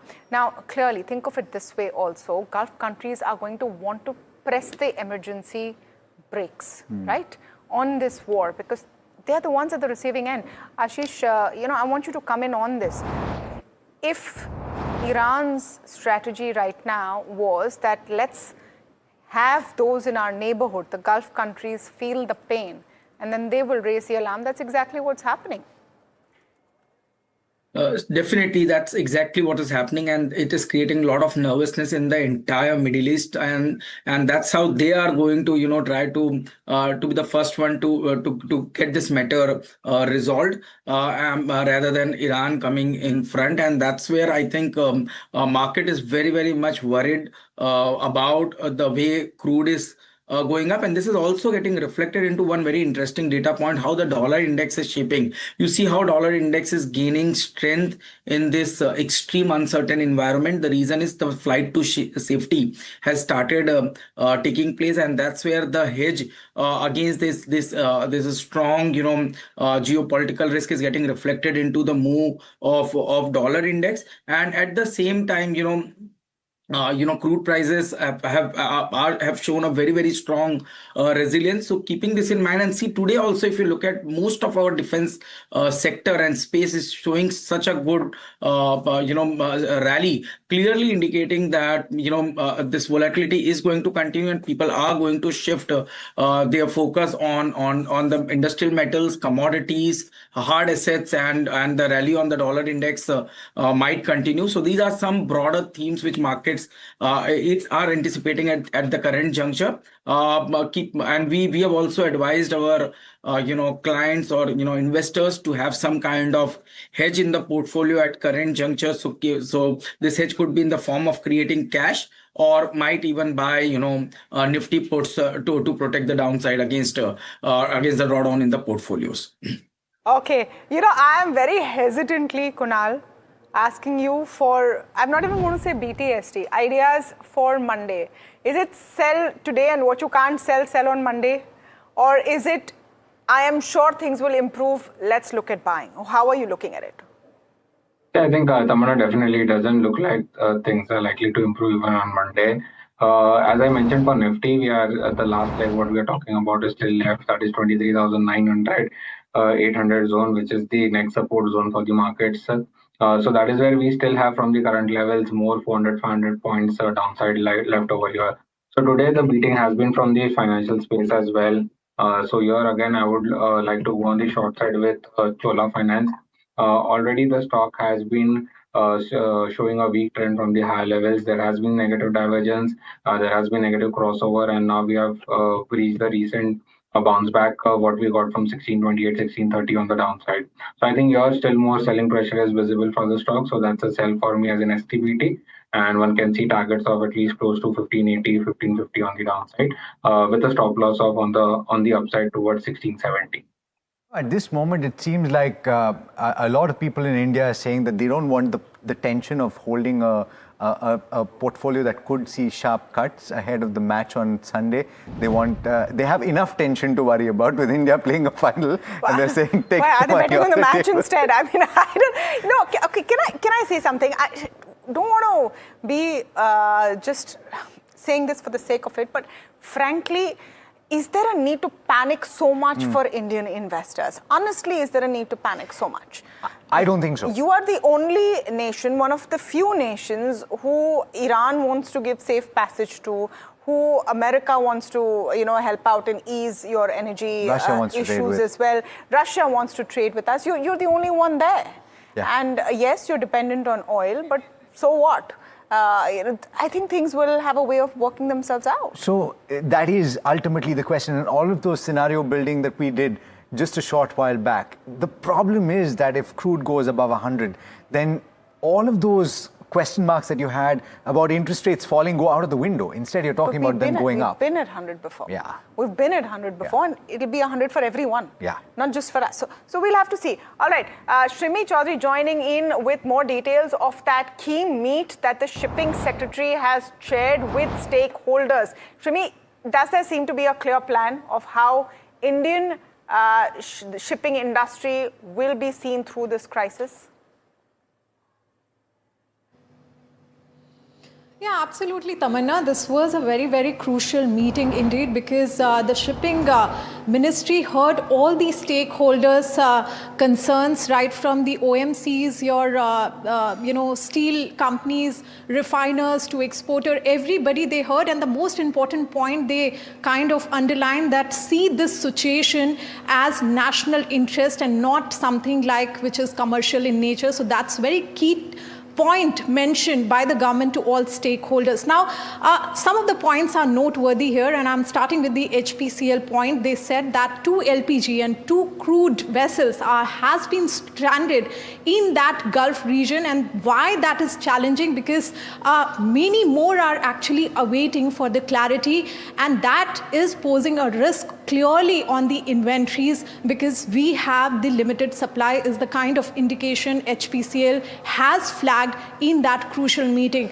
Second important point, and this is from the point of view that we reported on the fact that 37 Indian flagged vessels has been stranded in the Gulf region with both West and East region, and out of that HPCL Shipping Corporation of India among vessels are stranded there. And the currently situation we are in, the crude inventories, what the government sources told us that we have 50 days of inventory. So this is coming at a point where they are raising the concern on the inventories, the limited supply they are talking about. The second important point where the Reliance industry has raised on the fact of how to ensure sourcing of Russian cargo, because there are some stringent licensing norm which they are seeking to have some relief on, because they are facing lot of disruption on getting that passage of Russian crude cargo. So that is also very noteworthy coming from the Reliance industry representative which were present in that meeting. And apart from that, all the procedural issue, right from your insurance, your freight cost, etc., they are in touch with all the concerned ministry. For example, for custom clearance, how to facilitate that there shouldn't be any disruption there, how to ensure back and forth of ports, all they are in touch with the major ports. They're ensuring that there shouldn't be any sort of disruption from the Indian side. Apart from that, they are meeting with all ministers and doing interministerial consultation as well. So very, very crucial meeting, and we need to see how this will pan out. Tamanna? Thank you for that, Shrimi. In case you're wondering where Shrimi and Rishabh were reporting from, where that beautiful painting is, that's the National Media Center in the capital, where all journalists gather to report after they speak to various ministries. All right, 2 minutes, 10 seconds to go. And I mean, if you want to take any relief from the fact that you're not maybe ending at the day's low, maybe that's all you can do. 300 Inching up points just down. a tad bit. Just a tad. At least you won't be 300 points plus down, but definitely key levels have been smashed through today. And in the closing 20 odd minutes or so, the Nifty heat map will show you the extent of pain that we have been seeing, and across the board, really it has been. ICICI Bank, I would say, has been punished today, and it's probably a variety of things. If you want to exit key positions, maybe you will do it where your biggest holdings are. Some of the theories are that large sovereign funds in the Gulf, maybe family offices in the Gulf, want to go into cash right now. Remember, they're the ones in crisis. So that's perhaps what you're seeing. And just that could explain Eternal as well. Yeah, and just at the last line, right? You have HDFC Bank, Bajaj Finserv, SBI, Axis Bank, all frontline banks are getting sold into. State Bank of India as well, down about 2.4%. Actually, we should look at the Bank Nifty. Maybe Bank Nifty is the bigger story than the Nifty. It is, certainly this is afternoon. today. And the Bank, look at that. The Bank Nifty down over 1,200 points, 2.5% nearly, is the story of the afternoon. I want to pull up the components of the Bank Nifty, and it's not just ICICI Bank. Financials themselves are in melting mode. Punjab National Bank, State Bank of India with that 2.5% knock. All across the board, you're seeing that pain coming in. The advanced decline ratio will also tell you that this is an across the board kind of situation. Through the day, it seemed like it was pretty much the Nifty which was hurting and everything else was fine. Look at this. These are sell calls pouring in right at the end. And those statistics tell you the whole story. Okay, maybe this is when you say TGIF. Thank God there's a match to look forward to. I'm certainly happy that this day is getting over. And thank God the markets have closed, because more time open would have been perhaps more carnage in this mood. The broader markets is what I just want to quickly look at. before we go forward as well. And then maybe, Alex, you want to talk about what's happened through the week, because the mid-cap 150 also completely, after staying okay through most of the day, dumping down, and the small-cap index, we'll just look at the small-cap index as well, seeing those sharp cuts. Yeah, you know, it's been a topsy-turvy week, and obviously because so much in the way of geopolitics has taken place. Pull up the weekly chart for the Nifty 50, and remember that this is a week that also saw 1 day of a break, right? So you've actually seen a situation where you're down about 1.2%. You saw a brief rally, and that has been sold into pretty 1.2% is today. For the week, you're down nearly 4%. Yeah, so 4% with for the week. Yeah, in 4 trading days. There you go. So 4%. You saw a brief rally, but that got sold into as well. Pull up the mid-cap and the small-cap index as well. And just to drive home the point, the broader markets actually seem just a tad bit resilient at the start today, but that didn't hold true, and that got sold into as well. Similar cuts, about 4% for the mid-cap index. Pull up the small-cap index just to look at that, and again, you have 3.4% or thereabouts. I'd be curious to look at the bank Nifty as well, because this is where the story is at the end of the week, in those frontline banks being sold into 5% cuts. This is the story heading into the start of next week, whether there are opportunities on the fundamentals, because I know of at least one individual who speaks to us every day in the morning who will thump the table and say there is nothing fundamentally wrong with Indian banks and you should go out and buy them. So you're either thumping the table or you're thumping your forehead right now. It could be one of the two. Hopefully it's the table that you would want to thump at least next week. What's the outlook looking like going into next week? Frankly, it's anybody's guess. Hopefully you will see some kind of a recovery from these levels. Technically, we're definitely there. In terms of valuations, we're definitely there. But then, you know, you have a situation that the Gulf sees bombardment and the Nifty quakes. So I would say keep your worries aside for now. Markets have closed. Let's hope for a better Monday coming in. From Alex and me, that's all the time we have, and from the team that put this show together. Forget about markets for a little while. Think about the finals on Sunday. Enjoy the weekend. Thanks so much for tuning in. From Tamanna and myself and the team that put the show together, thanks so much for watching. Stay tuned. This is NDTV Profit.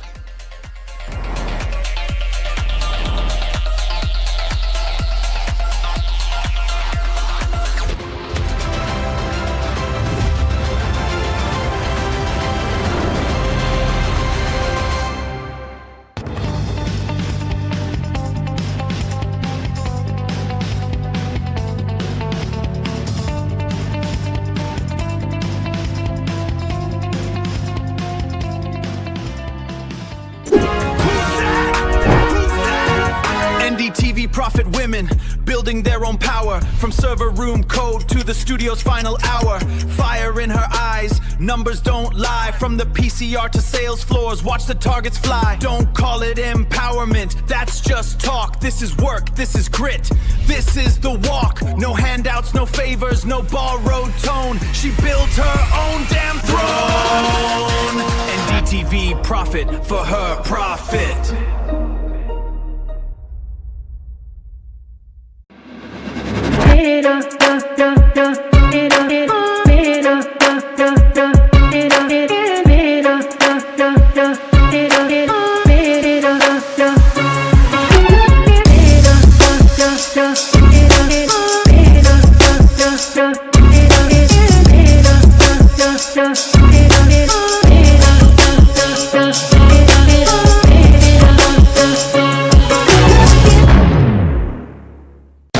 After the roaring success in Delhi, Hyderabad and Mumbai, the NDTV DP World PGTI Golf Pro-Am now travels to Ahmedabad.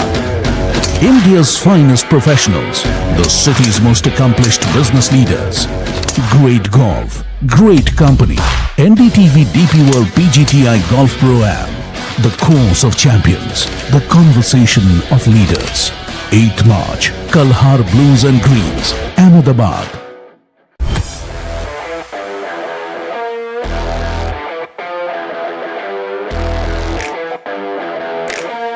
First India tour in your city.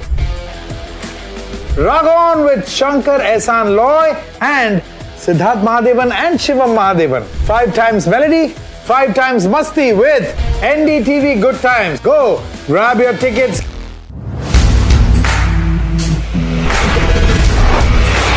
Alright team, our new auto show is ready. Now we need a promo. Something cool, something sharp. Well, I'm sure we'll be having outstanding reviews, solid suggestions, Expert advice. The latest trends. It's a lot simpler. We'll help people make the right auto decisions. It's got the cool stuff, geeky stuff, serious stuff, all of it, so that you can discover, decide, and drive. I'm Siddharth Sharma and I am your automate.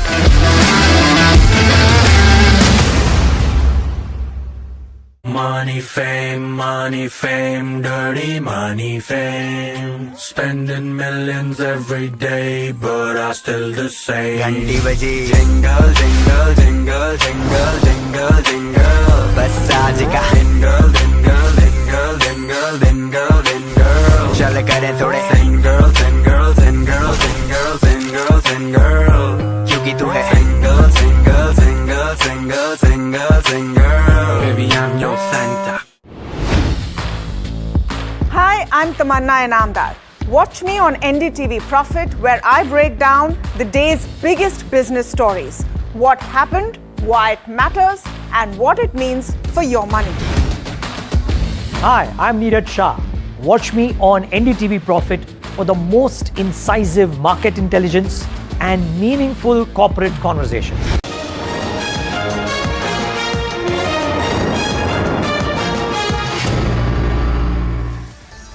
Good evening, you're watching Market Express with me, Shreyanti Singh, and this is the show that gets you a snapshot of everything that is happening in the markets as well as headlines that you should be looking at this hour. But before we do that, first things first, let's take a look at the markets. It was a weak day of trade on the Lal Street as market erased yesterday's positive momentum. You do have profit booking that you saw in benchmarks with Nifty and Sensex both witnessing a sharp fall. When you talk about the last hour of trade particularly, now volatility really remained heightened as India VIX spiked over 10% to near that 20 level as well. With that in mind, let's also quickly take a look at the sectoral picture as well, because you do have majority of key sectors that ended on the weak note led by financials and banking stocks. Now, when you talk about Nifty Finance and Nifty Bank as well, those are your top sectoral losers today, led by realty counters as well. And you do have, on the flip side, on the gaining side, defense stocks that were continuing to witness a strong buying interest. And this is amid the Middle East war fears. We'll keep getting you some more updates when it comes to this particular development as well. And speaking of those updates, let's talk about the Iran-US-Israel conflict that has entered its 7th day as well, with no signs of de-escalation. You do have residents of Dubai that have received an Emirati Interior Ministry alert on their phones, also urging them to shelter from potential missile threats. Now, at the same time, Saudi Arabia's defense ministry, in fact, has said that its air defense systems intercepted 3 ballistic missiles targeting the Prince Sultan Air Base as well. And the second major attempt in recent days is something that you're seeing right now when you talk about Bahrain as well. 2 hotels and a residential tower in Manama were hit in Iran's latest wave of strikes, causing material damage but no casualties, fortunately. You do have Iran that continues launching drones and missiles across the region in retaliation for sustained US and Israeli strikes, keeping Gulf states really on high alert at this point in time. Moving on, that the United States has granted India a 30-day waiver to continue purchasing Russian oil as the escalating Iran-US-Israel conflict really disrupts global energy flows and also pushes crude prices higher. The temporary exemption allows India to lift Russian cargoes that are currently stranded at sea, ensuring continuity when it comes to supplies at a time when the Strait of Hormuz remains effectively closed. Now, this particular waiver comes as Washington tries to balance its strategic interests, maintaining pressure on Russia while preventing a global energy shock triggered by the Middle East war as well. Let's also move on and get you an update going as far as traffic at the Strait of Hormuz is concerned. That remains heavily concentrated today as well, with 44 vessels tracked in Qatar to Hormuz corridor. And you do have activity levels that are still high, with about 91% of the fleet moving. Even as tensions linger in the region, a combined 3.5 lakh metric tons of cargo is currently being handled across these ships, with total fleet capacity standing at 15.2 lakh deadweight tons. You do have maritime agencies that are cautioning that some dark vessels may not appear on tracking systems, as ships can voluntarily switch off their transponders as well. So that's a little bit of an update that you have coming in. But as of now, yes, it is the paralysis coming in on the back of the war, but a bunch of vessels still remain operational. And oil then is roaring into the weekend with an explosive weekly gain of more than 18%, supercharged by the widening US-Israel-Iran conflict and the near paralysis of tanker traffic around the Strait of Hormuz. The iota of global energy flows as well, now carrying roughly a fifth of the world's oil. That should give you a little bit of a background coming in on the Strait of Hormuz. Now, WTI and Brent both surged after strikes on Iranian assets triggered retaliation. And this is across the Middle East, raising fears of prolonged supply shock as well. So that's something that you're keeping on your radar as well. And with major producers scrambling to stabilize output, and also analysts really warning of a possible march towards $100 oil, you do have the market's message that is clear right now, which is that geopolitics and not fundamentals are going to be holding the wheel. With that in mind, let's also talk to you about gold prices, which surged toward $5,400 earlier in the week as the Iran conflict deepened. It's now heading for a surprise weekly loss, though, which is why we're talking about it right now. You do have the markets recalibrating at this point in time, and this is after swinging sharply between somewhere close to $5,100 an ounce to about $5,300 an ounce in terms of those levels coming in for bullion that saw a midweek rebound, but a powerful dollar-driven sell-off ultimately clipped safe haven momentum as well. Even as geopolitical tensions widened and safe haven demand really stayed firm, you do have traders shifting focus to currency strength as well as shifting rate expectations, pulling gold off its highs. What began really as a classic flight to safety rally is now morphed into a week of volatility that you saw coming in thus far, gold slipping into the red despite the chaos that first powered its surge. Moving on, then, Tata Motors' Sanand plant is staring at a major production disruption after Gujarat Gas slashed supply by 50% amid the Middle East-led LNG shortage. Officials, in fact, say that paint operations are the first casualty, since the facility uses natural gas for the entire painting process, making it impossible, in fact, to store unpainted cars.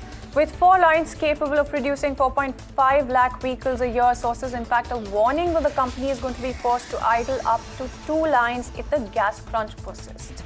Now, the industry fears wider ripple effects at this point in time, as several Gujarat units also face identical supply cuts.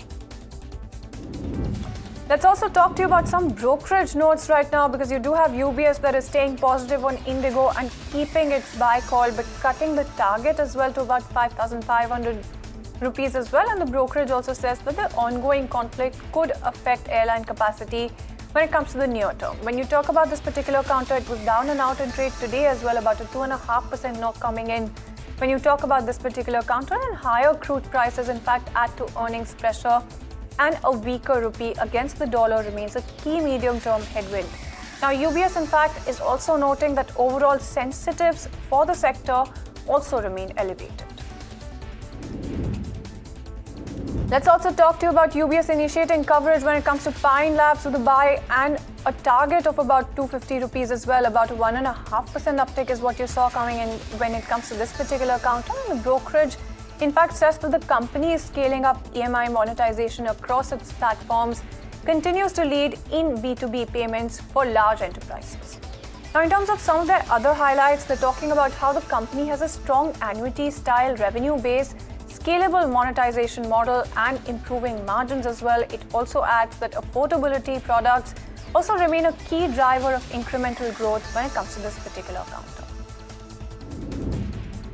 Let's also talk to you about Garden Reach Shipbuilders that has signed an MOU with Kalyani Strategic Systems to develop advanced defense technologies. Now, the partnership focuses on next-generation naval systems, unmanned platforms, and also enhanced maritime capabilities. Now, this particular collaboration, when you talk about the management commentary also coming in, they're talking about how this is strengthening India's push for indigenous defense manufacturing and also improving future readiness for the Navy as well. Let's also talk to you about DCX Systems that was in focus and buzzing away in trade on the back of securing an order worth about 68 crore rupees from HAL. Now the contract is for the manufacture and supply of custom-built antennas and power supply units. And when you talk about this particular company, it's saying that the order strengthens its position in defense electronics and adds to its growing pipeline of high-value projects for large state-run aerospace clients. And moving on then, let's talk about Citi starting coverage when it comes to something like an Orkla India with a buy rating and a target price of about 750 rupees. Now the brokerage says that the company has strong leadership in spices and convenience foods and is well placed to benefit as these categories formalize. Now when you talk about some of their other highlights, they're talking about how the company has a powerful brand, steady expansion into new products and a wider distribution network as well. And it's also seeing room for growth through international markets and potential acquisitions. Let's also keep getting you the word coming in from brokerages, a bunch of brokerage notes that we're looking at today, because you do have Investec also keeping its buy call when it comes to something like a Petronet LNG.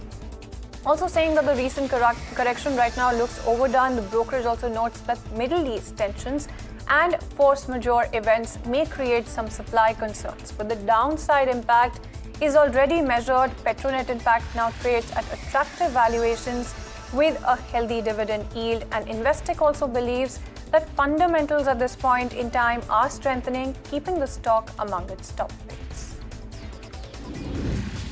Moving on then, Kotak keeps a reduced rating when it comes to something like a Persistent Systems with a target price of about 4,600 rupees. The brokerage says that Persistent is well placed to benefit from the fast rise of Gen AI, as many enterprises understand what AI can do but still struggle to be putting it into practice. Now, in terms of other commentary coming in from the brokerage, they're pointing out that the toughest part is the last mile, building platforms, guardrails, and even verification layers on top of the large language models that already exist. Now, that is where system integrators are crucial and where Persistent has a clear strength. In fact, the valuation, however, stays unchanged. Let's also talk to you about Fractal Analytics that has posted a strong third quarter with revenue, profit and margins improving on a sequential basis. A tax write-back boosts margins and the company delivers steady constant currency growth. Fractal in fact adds new large clients, showing firm enterprise traction. The Americas lead the revenue mix, with Europe and APAC also stable. Now, when you talk about the net revenue retention, that is remaining strong, pointing to solid client expansion. Let's also shift the focus back to brokerages, because in fact UBS is saying that banks could face pressure if oil prices rise, as higher inflation may hurt consumption and credit demand. The brokerage outlines two scenarios. So on one side you have a mild rise in crude that has a limited impact when it comes to earnings, while a sharper increase could actually drag profitability more meaningfully. In fact, when you talk about some of their other takeaways also, they're talking about how the mid-sized private banks and state-owned lenders are more sensitive to this risk when compared with larger private banks. In fact, Axis Bank and Kotak Mahindra Bank remain their preferred picks at this point in time, alongside buy calls also coming in on some of the other heavyweight banks as well. So something like an ICICI Bank, HDFC Bank, even Bank of Baroda and Canara Bank make it to their radar as well. Moving on then, Shyam Metallics reports steady growth across key product categories in the month of February. Stainless steel volumes rise 3%, while aluminium foil sees a stronger 13% increase. Pellet and sponge iron sales also show robust expansion, with both registering somewhere close to a double-digit growth. In fact, the company is also reporting higher carbon steel and specialty alloy sales, signaling firm demand across its product mix. Let's move on and get you the word coming in as far as the India's shipping secretary is concerned. They've chaired a high-level meeting as oil and cargo flows through the Gulf face fresh turmoil amid the Iran conflict. So you're talking about HPCL, RIL, SAIL and other stakeholders flagging disruptions when it comes to their crude and LPG vessels, and also warning of inventory stress if maritime flows remain constricted for a long time. HPCL has indicated limited inventory, while RIL has also sought easing of licensing norms to also really help source Russian cargo at this point in time. Now, exporters have asked for waiver of detention charges for customs cleared goods stuck at ports, and also flagged piracy risks and the urgent need for war risk cover for Gulf operations. Now, in terms of something else as well, when it comes to this particular meeting, the government has urged all parties to prioritize national interest, and it's going to be issuing uniform instructions when it comes to major ports to also assist Indian cargo ships.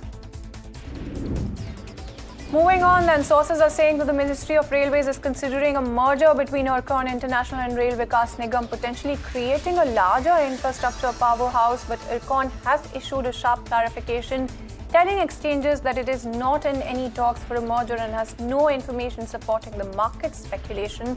Now, sources in fact are saying that the Railway Board has even asked the PESB to hold off on selecting a new Orkla CMD, also adding to the intrigue around a possible consolidation move. Moving on, then, air conditioner prices are set to rise across the country, with channel checks also confirming that LG and Hitachi have already hiked prices by somewhere close to 5 to 7% this month. Other major players, Blue Star, Voltas, Lloyds, and in fact several more are expected to follow with price revisions as well in the next 3 to 10 days. Companies are passing on a sharp rise when it comes to input costs, driven by supply chain disruptions linked to the Middle East conflict, and a surge in copper prices is something that you're looking at as well, and a weak rupee raising the cost of imported components. New energy efficiency norms have also added to production costs, and this is something that comes after AC prices had fallen in the month of September following the GST cut from 28% to 18%. And moving on, then, in a major development, the Securities and Exchange Board of India, or SEBI, has collected an enormous 1.7 terabytes of email data from IndusInd Bank as part of an ongoing investigation, according to a fresh order by the Securities Appellate Tribunal. The trove includes, in fact, emails exchanged with brokerages, also pulled under summons issued by SEBI in connection with an alleged market-linked matter. The bank, in fact, has argued that the regulators' demands were excessive and breached privacy norms, but SEBI has maintained that the information sought was essential to establish communication trails. Moving on, then, in a first-of-its-kind move, the Pentagon has formally designated AI firm Anthropic as a supply chain risk. This is a label that was historically reserved for foreign adversaries, with the escalation, in fact, follows weeks of stalled negotiations over Anthropic's refusal to allow its AI models to be used for mass domestic surveillance or fully autonomous weapons as well. You do have guardrails that the company is insisting that are essential at this point in time, and also tensions really exploding after President Trump publicly ordered all federal agencies to stop using Anthropic and declaring that the government is not going to be doing business with them again. In fact, you do have Defense Secretary Pete Hegseth also saying and confirming that the designation was effective immediately, meaning that contractors working with the US military may now be barred from any commercial activity with the AI firm. Now, when you talk about Anthropic, they were blindsided by this particular announcement, saying that the move is legally unsound and also pledging to challenge it in court. Microsoft as well has come out in defiance, and they're saying that their lawyers have gone through these documents. Something else that they're adding is that they're going to be continuing to do business when it comes to Anthropic. Moving on, then, the Enforcement Directorate has launched coordinated raids across 10 to 12 locations in Mumbai and Hyderabad, targeting businesses and individuals linked to Anil Ambani and Reliance Power as part of a widening money laundering probe. In fact, around 15 specialized ED teams began searches at dawn, also focusing on offices and residences connected to the power utility. You do have this particular action that follows last month's provisional attachment of Ambani's luxury Mumbai home abode, valued at somewhere close to about 3,700 crore, tied to the 40,000 crore Reliance Communications bank fraud case. Reliance Power, however, has stated that no raids have taken place at its offices. Moving on, then, a Sukhoi fighter jet of the Indian Air Force that went missing after takeoff has crashed in Assam's Karbi district as well. And you do have this particular aircraft that was on a routine training mission when contact was lost shortly after departing from the Jorhat Air Base. Search teams are now in the area and efforts are underway to locate the pilots. Local residents reported hearing a loud explosion, and the IAF has confirmed that a full search and rescue operation is in progress. Moving on, then, Sri Lanka has taken control of a second Iranian naval vessel just a day after a US submarine sank an Iranian warship off its southern coast. In fact, authorities are saying that more than 200 sailors from the ship were evacuated for safety, with Colombo also stressing that it is staying neutral at this point in time but acting on humanitarian grounds. Now, the vessel is being moved to an alternate location right now amid fears it could be targeted next as the regional conflict really spills into the Indian Ocean at this point in time. Moving on, the government has announced a ban on social media access for children under the age of 16. The communications minister says that accounts belonging to minors on platforms like YouTube, TikTok, Instagram and Facebook will begin to be deactivated later this month. The move comes amid growing concerns over online addiction, cyberbullying and also harmful content. Now, authorities are saying that the ban is going to be rolled out in stages and is aimed at creating a safer digital space when it comes to young users. And on to some news for sports fans. Then India have edged past England in a breathtaking, high-scoring semi-final at the Wankhede Stadium to storm into the T20 World Cup final. Now, Sanju Samson's explosive knock set up a massive total before India's bowlers held their nerve in the final overs to seal that 7-run win. Now, England, in fact, has pushed hard, led by a superb century from Bethel as well, but fell just short in a record run. You do have India now facing New Zealand in Sunday's title clash, and that's something that we're all watching out for with bated breath. And with that, it's a wrap on this edition of Market Express. Thank you so much for tuning in.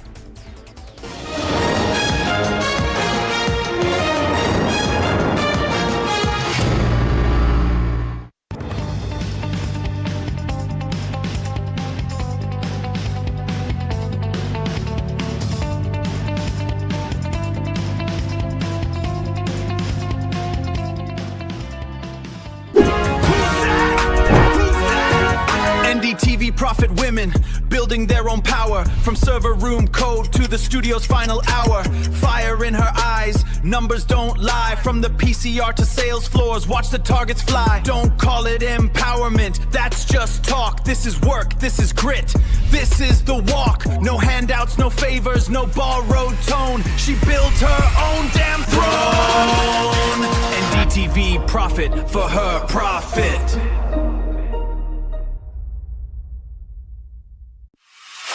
The stage that brings together India's most compelling creative voices.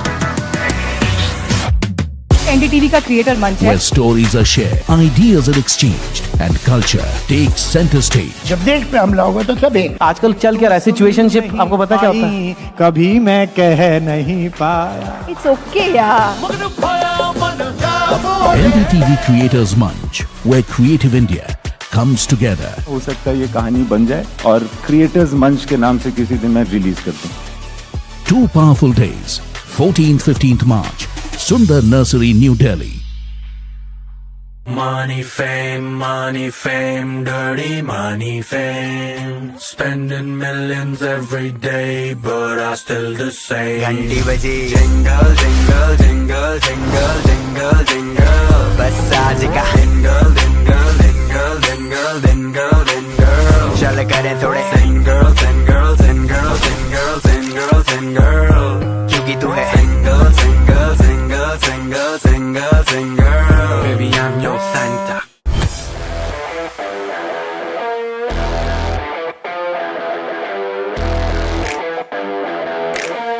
First India tour in your city. Rag on with Shankar Ehsaan Loy and Siddharth Mahadevan and Shivam Mahadevan. 5 times melody, 5 times masti with NDTV Good Times. Go, grab your tickets.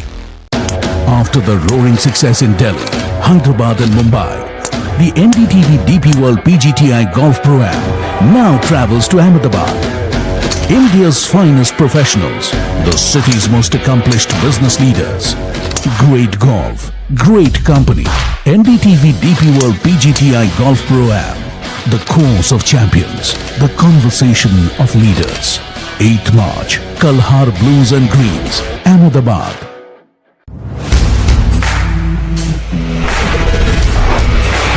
Alright team, our new order show is ready. Now we need a promo. Something cool, something sharp. Well, I'm sure we... Market ends the week over 2.5% lower. Nifty touches its weekly low at 24,305 mark. All sectors barring Nifty Pharma and Nifty Defense end in the red for the week. US grants India 30-day waiver allowing Indian refiners to purchase Russian oil. Treasury Secretary of the US Scott Bessent says this short-term measure will not provide significant financial benefit to the Russian government. Crude slips for the first time in the last 6 days. Shipping Secretary chairs a key meeting as stakeholders, including HPCL, Reliance and SAIL, flag cargo disruptions, seafarer risks amid Iran conflict. Exports seek waiver of detention charges for custom-cleared goods that are stuck at the ports. Iran's war with US and Israel enters its 7th day with no signs of de-escalation. Iran's Deputy Foreign Minister Saeed Khatibzadeh Iran has not yet close the Strait of Hormuz. The nation will announce it if it's planning to. Railway Minister mulls the merger of Navratna PSUs, RVNL and IRCON. Sources say that this merger has a potential to create a larger and more powerful railways infra player. IRCON clarifies it's not engaged in any talks of potential merger. Nykaa CEO Falguni Nair believes the company's fashion business is set to break even soon. Tells NDTV Profit that the company has seen a significant improvement in profitability matrices, particularly at the EBITDA level.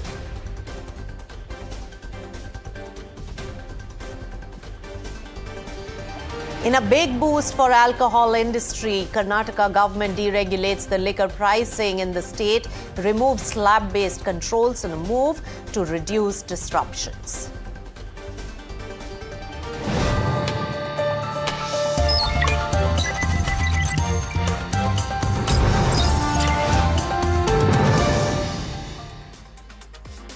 Hello and welcome. You've joined us on Profit 360 on NDTV Profit, and I'm your host Nisha Poddar. Along the next half an hour, we'll bring you the latest on markets as well as national and international news for your use. Now, first, let's begin with the market. Indian markets had a tough week this particular week, and the Nifty closed in the red, down more than 2.5%.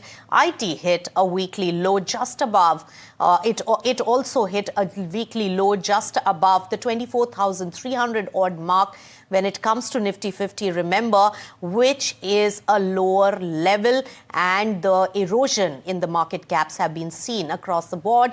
In the Nifty 50, remember, Tata Motors passenger vehicle and Interglobe Aviation fell the most, and both dropping over 8%. In fact, the broader markets did worse than the benchmarks, and Nifty Midcap 150 as well as the Small Cap 250 also ended lower, each down over 2.5%. So it was a broad-based weakness and sell-off that was really seen. Let's take it straight across to my colleague Jasmeet for the overall market roundup. Tell us, Jasmeet. Well, thank you for that. The markets end in red today. They are down about 1% in today's trade, and Nifty closes above the 24,450 mark. Let's quickly understand the weekly image as the markets were under pressure during the week as well. While Nifty ends in red, down about 2.5% in this particular week, while Tata Motors and Interglobe fell the most in Nifty 50, down about 8% in this particular week, seeing the pressure on the back of the overall global tensions. If you look at the broader market, they underperformed the benchmark, while Midcap 150 and Small Cap 250 also ends in red, down about 2.5% each. Now, if you look at what fell the most in Midcap 150, that's Petronet and RVNL saw the major fall in Midcap 150, down about 9% for the particular week. While Netweb Tech and MGL fell the most in small cap 250 for this particular week. If you look at the sectors, all sectors end in red, barring Nifty Pharma, which ends flattish, and Nifty Defense for this particular week. While Nifty Defense is a top sectorial loser, while if you look at the overall sector is up 4.5%, the Nifty Defense did see a lot of buzz on the back of the global war. That's why it was trading in green this particular week. While Sun Pharma and Abbott gains the most in Nifty Pharma, both up about 3%. While Nifty PSU Bank falls the most for the particular week, down about 6%. If you look at the key trends, Nifty Pharma ends in green for the 5th consecutive week, while Nifty PSU Bank snaps its 4-week of gaining streak in this particular week. While Nifty Financial Services, Nifty Bank and Nifty FMCG fall for 2nd consecutive week in this particular week, what we saw coming today. While further Nifty Realty falls for the 4th consecutive week, and Nifty IT again falls for the 5th consecutive week, saw a lot of pressure on the back of that new AI inventions as well. All in all, we do see markets under pressure in this week. All right, Jasmeet, thanks so much for getting us the full roundup of the market picture. And yes, markets getting impacted because of the geopolitical tensions. Now, at any point in time, equity markets is the best place for an investor to really compound their wealth. This is the view coming in from Prashant Khemka, who's the founder of Wipro Capital, and he stands undeterred despite the visible volatility in the stock markets. In our conversation earlier today, he expressed the confidence in equities in a manner that transcends the impact of geopolitical disturbances. Let's listen in. I'm always constructive. I'm consistently or permanently constructive, in that I believe at any point in time that equity markets are the best place for an investor to compound their capital. And that is no different at this point in time. And hardly do I remember, I don't remember any point in time that I would have held a different opinion. Obviously would have been wrong a lot of the times at the start of any market crisis, would have been wrong, but then also would have served me well at the bottom of those crises, and nobody can predict either of them. Now, as the Iran war really continues to interrupt global energy supply chains, well, oil prices are acting mercurial. While Brent crude is hovering around $85 per barrel, well, the US WTI is hovering above $82 per barrel. Now, prices simmered down briefly after Trump issued a 30-day waiver to India for buying Russian oil. Now, the US government has also hinted at taking steps to curb rising oil prices. This includes, remember, offering political risk insurance for tankers transiting the Gulf. Now, in a post on X, the US Treasury Secretary Scott Bessent also clarified that a 30-day waiver to Indian refiners will not provide a significant financial benefit to the Russian government, as it only authorizes transactions involving the oil already stranded at the sea. Now, he further wrote that they fully anticipate New Delhi to really ramp up purchases of US oil, but experts also reckon that if tankers don't resume traveling through the Strait of Hormuz soon, well, the Persian Gulf producers will have to shut down more oil production, pushing prices even higher. Remember that oil import bill is the single largest concern here for India. Now, but how exactly will this temporary 30-day waiver impact the oil refiners and the marketing companies? My colleague Somit is here to share the full picture on this particular aspect. Somit. This 30-day waiver that India has got, this will be definitely positive for the supplies that were currently halted. Now, what does this do? It will address the current issue on crude availability. There were a lot of supply issues, so that gets addressed. But this does not mean that Indian oil marketing companies or oil refining companies will be able to refine oil at a profitable level. Now, if you look at Brent crude, it continues to trade around the $83 per barrel mark as against $71 per barrel that we had seen a week ago. Now, the financial impact would completely depend on whether this Russian crude is bought at a discount or not. Now, before the war started, Russian crude was available at a discount of close to $12.4 per barrel as against $2.5 per barrel that we had seen in November 2025. Now, this discount had widened largely because India had stopped importing Russian crude, because of which this discount had increased. But right now, given the current situation, it doesn't seem that this crude might be available at a discount. In fact, it might be available at a premium as well. Now, let's look at the current status of the oil refiners and the oil marketing companies. Now, on the refining side, firstly, if you look at the Singapore gross refining margin, that is trading at around Singapore gross refining margin and the Indian gross refining margin. Both are trading around $23 to $24 per barrel, which is quite high compared to what the previous average. In fact, in 2025, it used to trade around $6 to $7 per barrel mark, and currently is trading at around $23 to $24 per barrel mark. And this is quite positive for pure play or companies that have more refining in their business. That is Reliance Industries, MRPL, and Chennai Petro. When it comes to the marketing segment, where we focus on the oil marketing companies like IOCL, BPCL and HPCL, the gross marketing margin on petrol and diesel is negative 20 rupees per litre. Now, before the war started, it was positive 2.2 or 2.5 rupees per litre. But given the fact that crude prices have increased by around $12 per barrel and also rupee has depreciated, both these factors have led the gross marketing margin into deep negative territory of 20 rupees per litre. And if going forward, this will be negative for all the oil marketing companies, that is IOCL, BPCL and HPCL. Now, this can be only positive if the Russian crude is available at a discount, but if, the chances of the same is very less likely at this moment. And even if the crude supplies come in, the financial impact on IOCL, BPCL and HPCL is much likely to be on the negative side.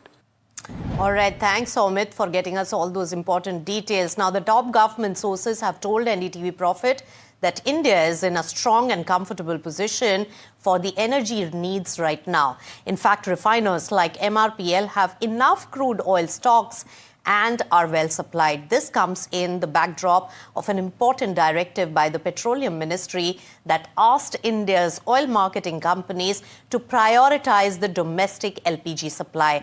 Let's get in my colleague Danish, who's getting us more details on this particular bit on our energy conservation and requirement. Danish, tell us. Well, that's correct. Top government sources have told NDTV Profit that as far as news around MRPL shutting down its business is incorrect, and they have clarified that MRPL and the other refineries, they have enough crude availability with them. So the refining will keep on happening. Besides that, on the LNG front, the government clarified that there is enough LNG available with India at the moment. And if we look at the situation at the Strait of Hormuz, from Strait of Hormuz, only 30% of the LNG was coming, and the government has already diversified and it is sourcing LNG from other countries and from other partners as well. And for that, the government is in a very comfortable position. But earlier in the day, one major update had come from the ministry in which it had asked the refiners for LPG production, and they said that the propane and the butane gas, these have to be used for domestic LPG production only. They clearly directed the refiners that they cannot be sending the LPG for any other commercial use or for any other petrochemical use, because they want that there should be no kind of an anxiety among the public as far as LPG is concerned. So India is in a very comfortable position as far as LPG, CNG, petrol and diesel products are concerned. We have ample amount of stock. In fact, every day the stock is also being replenished. Besides this, as far as LNG is concerned, we know that what has happened in Qatar, and Qatar holds 20% of the whole world's gas production, and because of that, there was a little bit of scare among different people around the world. But now the government has already diversified and they are sourcing LNG also from US. In fact, from January this year, 10% of the LNG is being sourced from the US. So we are at a very comfortable position in all fronts, and the stock of crude is concerned, it is available for good 50 days of both products as well as for crude. All right, Danish, thanks so much for giving us those important details. Of course, energy security is paramount for our country currently.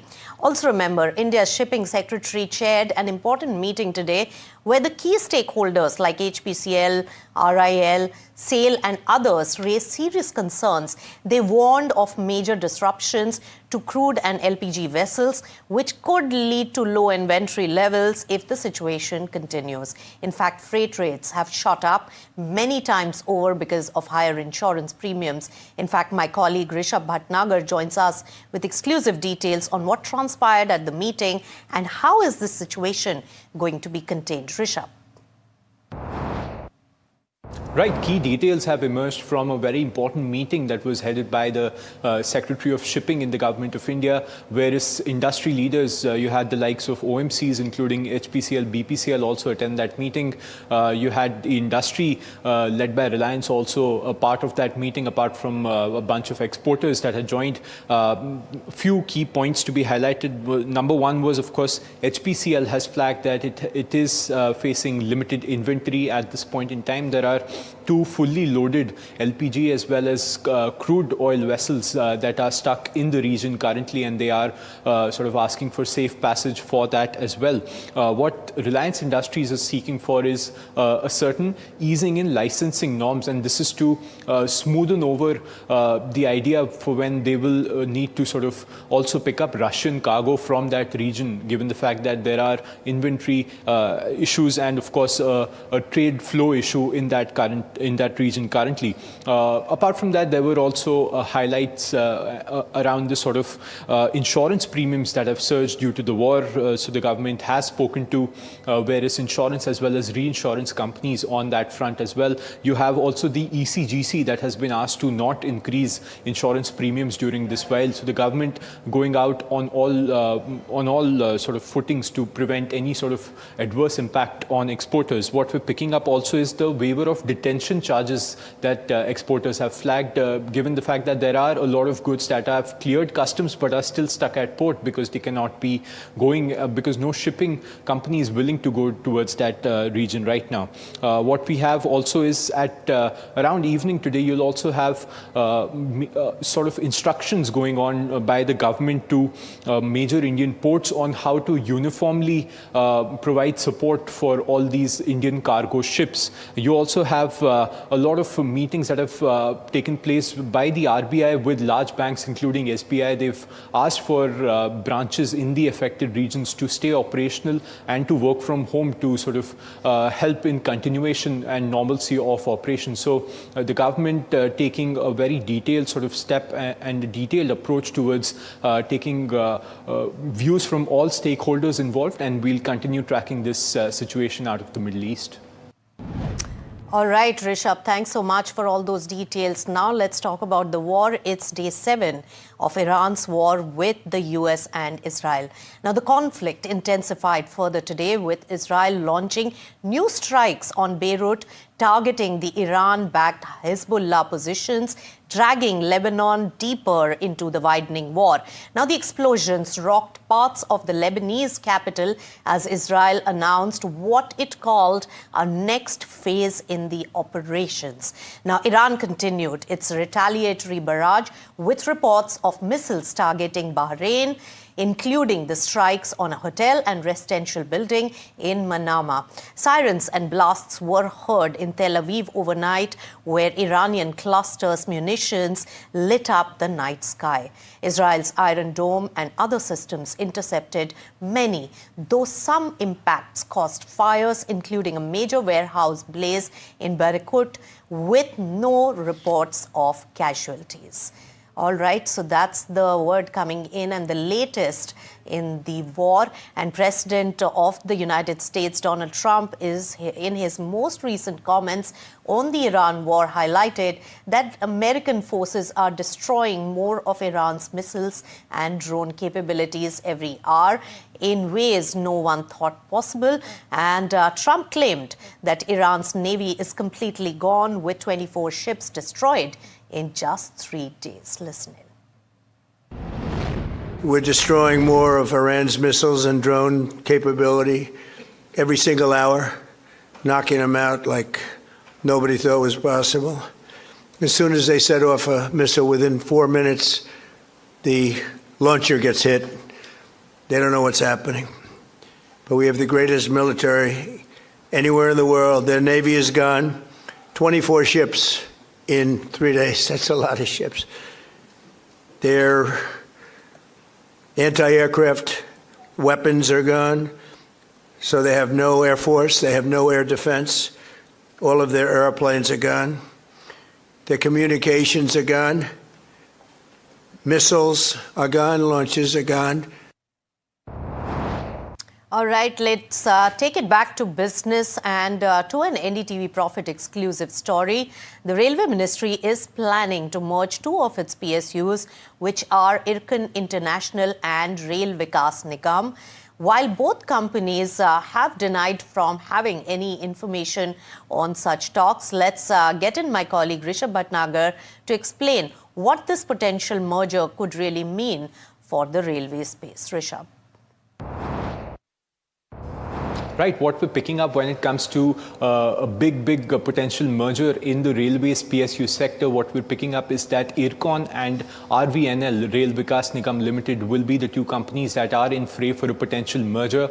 A proposal is currently with the Ministry of Railways that is being considered, that is being assessed. What will happen once or if these companies are merged is potentially a very large, more powerful infrastructure player in India's railway sector. You have RVNL, that is more of a domestic biggie when it comes to this sector, but Ircon also has a lot of international experience in international markets. So a combination of these two, the strengths of these two matching, will prove to be a much more powerful railways infra player. What we're picking up is that this proposal also came to light when the Railway Board essentially asked for a delay in the appointment of the chairman of Ircon. So that brought to highlight the fact that there is a proposal that is underway that is considering the merger of these two companies. What both these companies have said on the exchanges, though, is that they are not aware of any such proposal. So we'll keep tracking this potentially very large merger that is on the cards. All right. Thanks, Rishabh, for getting us all those important details. Moving on, the dealer channel checks suggest to NDTV Profit that air conditioner companies are opting for price hikes to pass on the higher input costs at their end. In fact, my colleague Ridhima joins in with all the details. Ridhima, tell us. So this summer's ACs have gotten more expensive.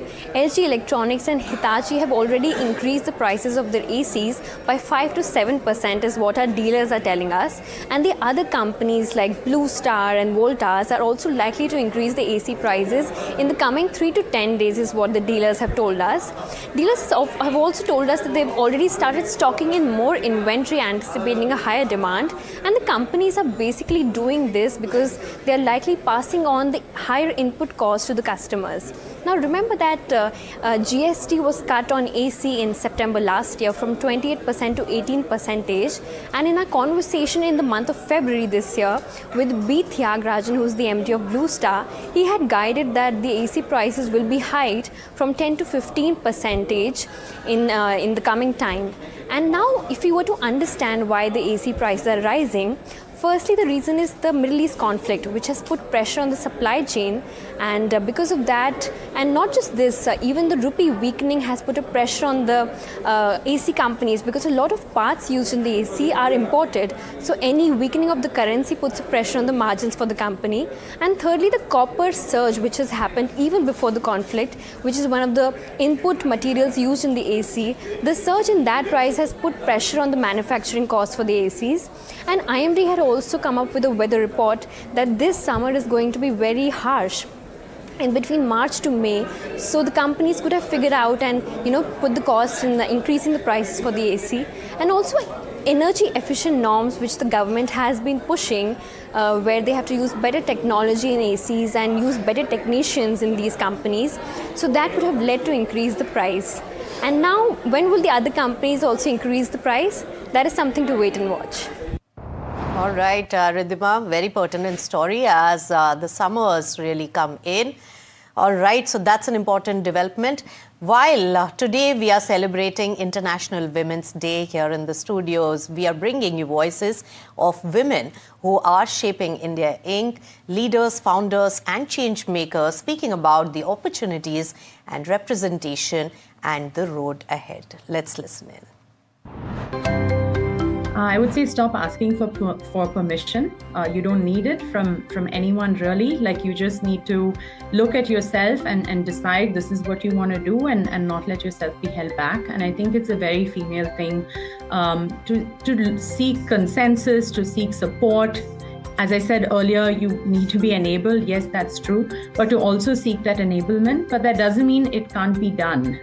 Each woman who's reached a level needs to think of it as a moment of privilege that she's able to go and give back and mentor other girls and say, look, I know this is a tough time, your babies just come and the work sort of propel, but I think you need to just share your own stories candidly, mentor other young girls and ensure that they stay in the workforce, because as a country we benefit a lot with women coming into the workforce and staying in the workforce, right? So I think it's a great point to raise that each one of us should take this as a moment to give back. Women are the same in the way that there has been an evolution even in the confidence of women. But the society, the way it supports a man when he pursues a journey like this is not the way a woman is supported at all. So that I would certainly say is a change that has still not happened for the better. And this somewhere impacts women's internal confidence as part of this journey. But I am seeing this younger generation, whether it's male or female, certainly emerging with a lot more confidence than even our generation had. And that's helping women along the way. That let us all dare to dream. I think we occupy half the sky and we need to get equal opportunity in all areas of life. And today, I think with what I'm seeing, not just in India, but all over the world, I think our time has come. So just all of us need to really be confident and play and learn to, let's dare to dream.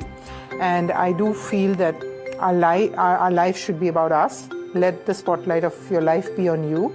And with that empowerment, let's all go out and conquer this world.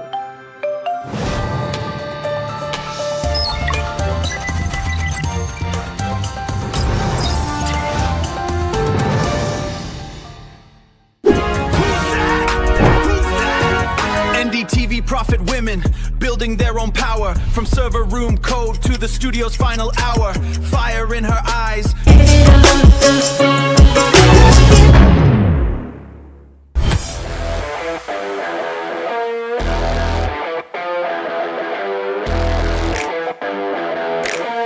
First India tour in your city.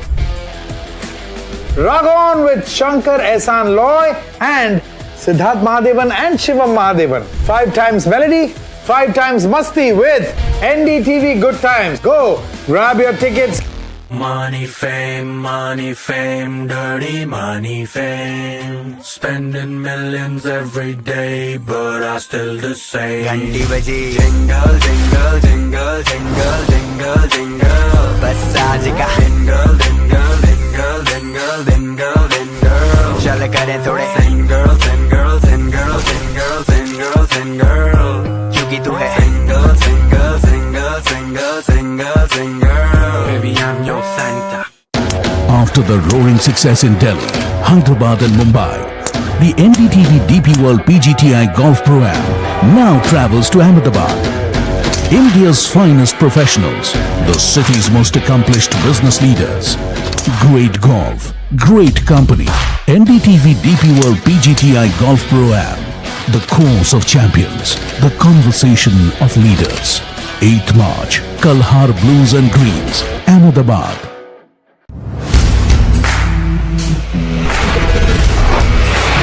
Alright team, our new order show is ready. Now we need a promo. Something cool, something sharp. Well, I'm sure we'll be having outstanding reviews, solid suggestions, expert advice, the latest trends. It's a lot simpler. We'll help people make the right auto decisions. It's got the cool stuff, geeky stuff, serious stuff, all of it, so that you can discover, decide and drive. I'm Siddharth Sharma and I am your Automate.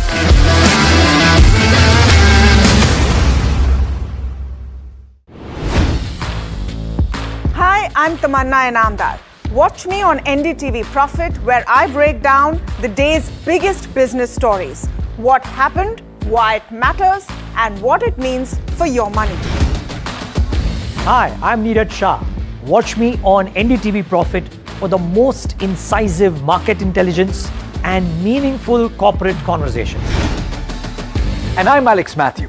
Markets, mutual funds, insurance, personal finance. I help you cut through the noise and make smarter financial choices. And here's where you can watch us.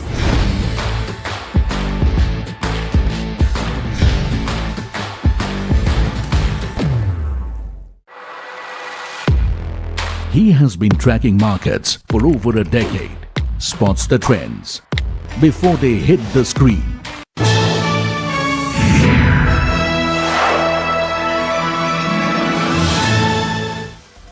Hello and welcome to KYC. I am Sharad Dubey and you are watching NDTV Profit. We get a lot of love from our viewers, especially on the new age companies which are getting listed, to get them ASAP on KYC as well. So of course, we are continuing that trend as well. There is a hint to it, but I'll give you the company's name a bit later. Let's just see what are the hints which the company is going to come today at KYC. The company is offering software solutions for loyalty programs. So there is a niche play here, maybe a SaaS product or a solution company. That stock is down 11% from the IPO price as well. And in this pre-IPO rounds, or the anchor investors backed by ValueQuest and Amundi as well. So big, large investors are definitely there in this. But I'll give you a little bit more hint about it. The company's name, the initial name is very interesting. I googled a little bit because I'm a bit weak in biology. Capillary, that's the name I'm talking about. This is just a small tube which transports blood. Interesting name and interesting company to talk about. But it's just not the name we get a company in KYC. There are a lot of questions which arises from my analysis and also from a lot of feedback from you all. So let's see what are the questions which we need to ask. The 5-year strategic deal they have secured recently from a US client. It's a big deal, $20 million. What are the key details about it? What are the contours about it? The $20 million acquisition they have started, and that is for the MasterCard arm. Remember, the company is focusing on a lot in the merger acquisition strategy also. That's an interesting model, but will the Indian markets accept this kind of model and give the valuations? That's what something time will suggest. Any threat coming in from the larger AI players, because the day anything comes from Claude or Anthropic, most of the SaaS players start getting derated. Is that company actually AI proof? That's the question. Inquiries and demand trends for 2026, how things are looking up, and the geographical revenue breakup also. We'll ask the management how things are moving and what is leading to that. Also, another question to be asked is the overall net revenue retention and the margin guidance going ahead. It's a bit technical, but I'll give you all the definitions so that your analysis is very simple, and that's my job to get that for you. The status on the migrations of this acquisition accounts, it's very simple. जो merger acquisition company का किया है उसको core business में लाना है. How do they do that and by when do they do that? At least the return should be maintained for the investors. And to give us all these details about the company and solve all our queries, we'll be joined by Anish Reddy. He's the founder and CEO at Capillary Tech on the show. But let's give it more details about the company. थोड़ा सा technical लग रहा होगा, but I will simplify it for you. अब let's see what's that company all about. First thing is it was founded in 2012. It's a software product company. Of course, you can add AI, SaaS. This is what my technical folks would understand. But to put in perspective, it just provides enterprise customers for loyalty programs. This can be end-to-end. So it's a pretty much niche area, but nevertheless it's growing because corporates are growing, quantification is growing, and this is an important growing segment as well. Let's talk about the other details also. क्या company करता है? Advanced loyalty management, connected engagement, predictive analytics. So basically it becomes a flywheel. One service is there, another service is connected to it, and eventually monetization also happens. And this is how you build a tech product stack, and that's where I think there is a moat in this company. Customers, 115 of them, good Fortune 500, 20 of them are there, and roughly 47 countries the company is present in. So it is growing, it's growing in a niche segment. Let's see if we can actually defend its valuations, because there's a merger acquisition play always there. Just look at the bigger names. Indian names also includes Aditya Birla Group. Internationally, there's Domino's, Puma, Abbott, all these are the major clients for Capillary Tech, but definitely they have a major share coming from the abroad. 89% revenue comes from subscription. So this is very much important, and most of the legacy contracts also the company is focusing on is to make it in the subscription model. That is where the definition starts coming in, those numbers like ARR, MRR. I'll explain you that. There's nothing big concern about it.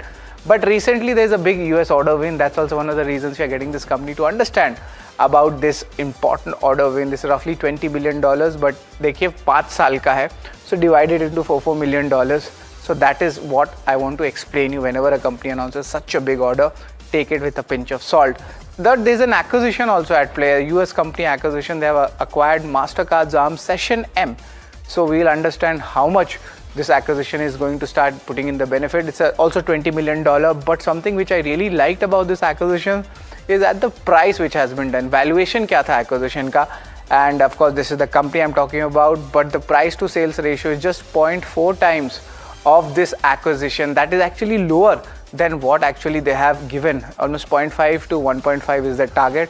So this is a very cheap acquisition for them. That means it is going right when it comes to their business strategy of mergers and acquisitions. But when you understand this segment, you should understand कि ये definition क्या है. So I'll simplify it more for you. NRR means net revenue retention. That is important when you track this company. M&A, merger, acquisition, every 5 minutes you are going to be hearing a lot about this because the company's business model is as such. And ARR, this is nothing but the annual recurring revenue. This is what we'll be talking about. So एक revision आप कर लीजिए. This is important. Now let's move on to the story about the company. And the net revenue retention, organic business, which is their core business, it's 115%. They keep on acquiring, that is 96%. I checked with a technical analyst and they told 120% should be an ideal target if the company is growing at a strong level. So company is at par or slightly below par with that net revenue for a SaaS loyalty player. But there are a lot of questions to be asked. Of course, the second question is there any threat coming from AI for this model? And if yes, is the company making any guardrail for it? And will this business model of merger acquisition put the strain on the financials? Because if the company is continuously at play with mergers and acquisitions, you will see pressure on the return ratios, at times even balance sheet as well. But enough of questions, let's start finding the answers. So the answers first we need to find is from the rating parameters which we judge a company in KYC. This is the basic income, balance sheet, cash flow, holy grail of numbers to talk about. Return ratios, very much important. But remember, the business model is a bit different, so there might be a bit pressure. And that is why, to balance things out, I have actually interestingly removed the valuations and the peer analysis. The peer analysis is not there. Operational parameters would be fair to judge a company at this stage of the business cycle. Shareholding street cred, याद रखिए, it is a very small. It's recently listed in November, तो आपको सिर्फ एक quarter का ही data मिलेगा. And outlook, is it very much important for both organic and inorganic business? We'll get you all those details in a simplified manner. But let's talk about the first rating parameter, and that's the income statement. And that is where a little bit of my concern comes. See, the top line is going good. It's almost doubled from FY23 and it's around 600 odd crores in FY25.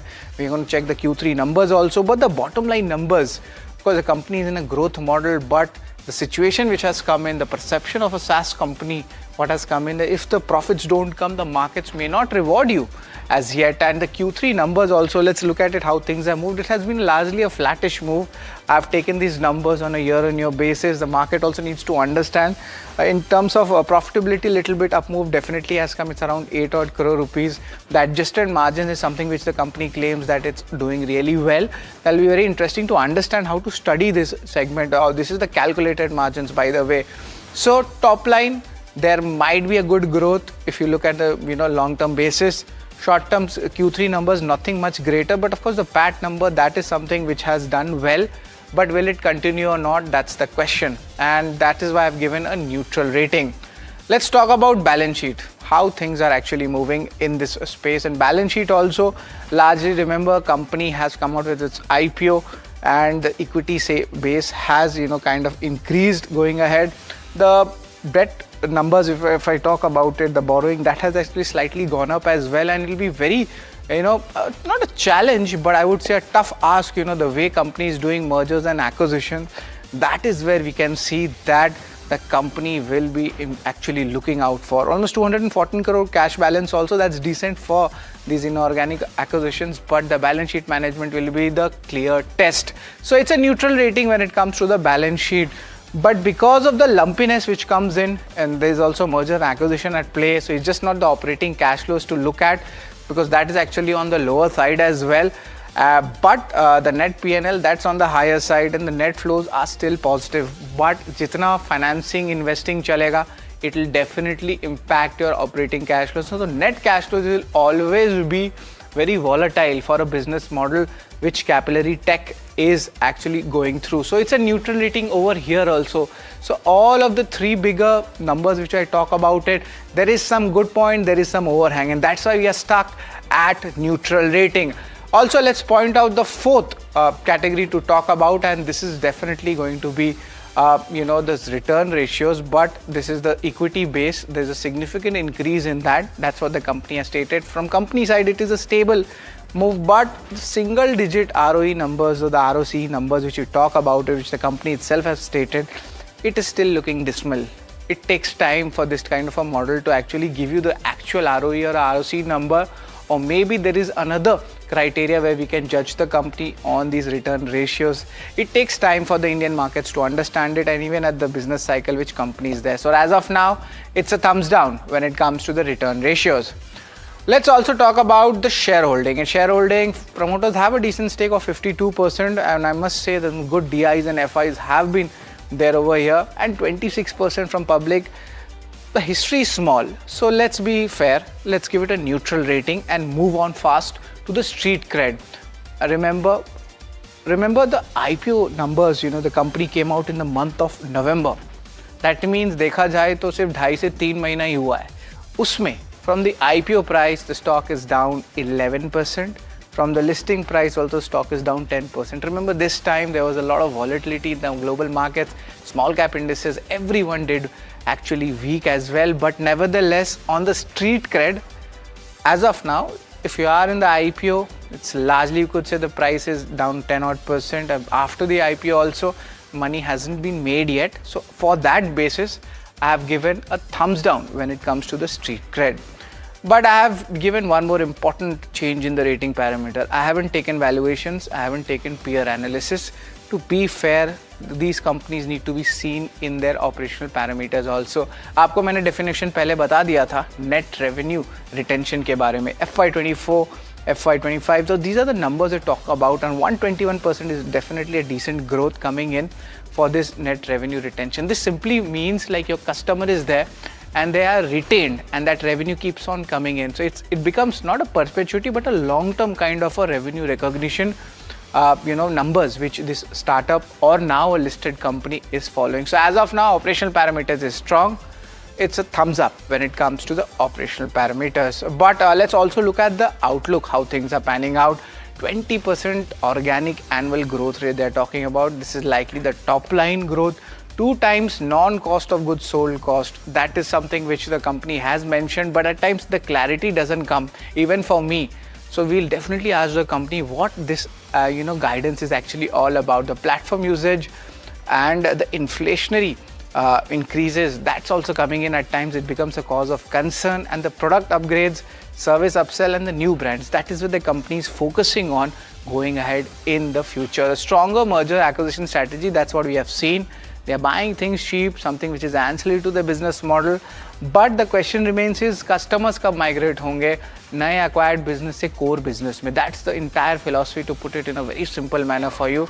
75% of this revenue retention for this inorganic business I'm talking about, and 45% free cash flow would be coming in. Both will be, of course, integrated, and then we'll move ahead with it. But a lot of calculation, a lot of maths is there, and I'm trying to simplify it for you, and we will ask the management the entire setup. So right now, it's a neutral rating when it comes to the overall outlook. But let's add up the entire ratings and see where does the company stand and what the company needs to do more for the stakeholders. income statement, balance sheet, cash flow, there is something positive, but there's an overhang. We ensured that for you. Return ratios at this business stage model, don't expect that. Shareholding street trade, I would just say it's just been 2 months of total data. So let's be fair in our analysis on that. Operational parameters is good. That's where the growth is coming in. But outlook, there is of course growth coming for both organic and inorganic. But as the technology changes, does it impact the SaaS segment a bit, on the negative side? So that's a question mark. So we have kept it 3.5 out of 8 totally for Capillary Tech. And definitely we'll ask more questions about the company from Anish Reddy. He's the founder and CEO at Capillary Tech. But I want to give you some important flavor about him. He has almost 2 decades of experience in tech, and not only that, he's an angel investor and mentor to a lot of SaaS startups. Maybe from his mentorship we can get more listed companies in this space as well, and education from IIT Kharagpur.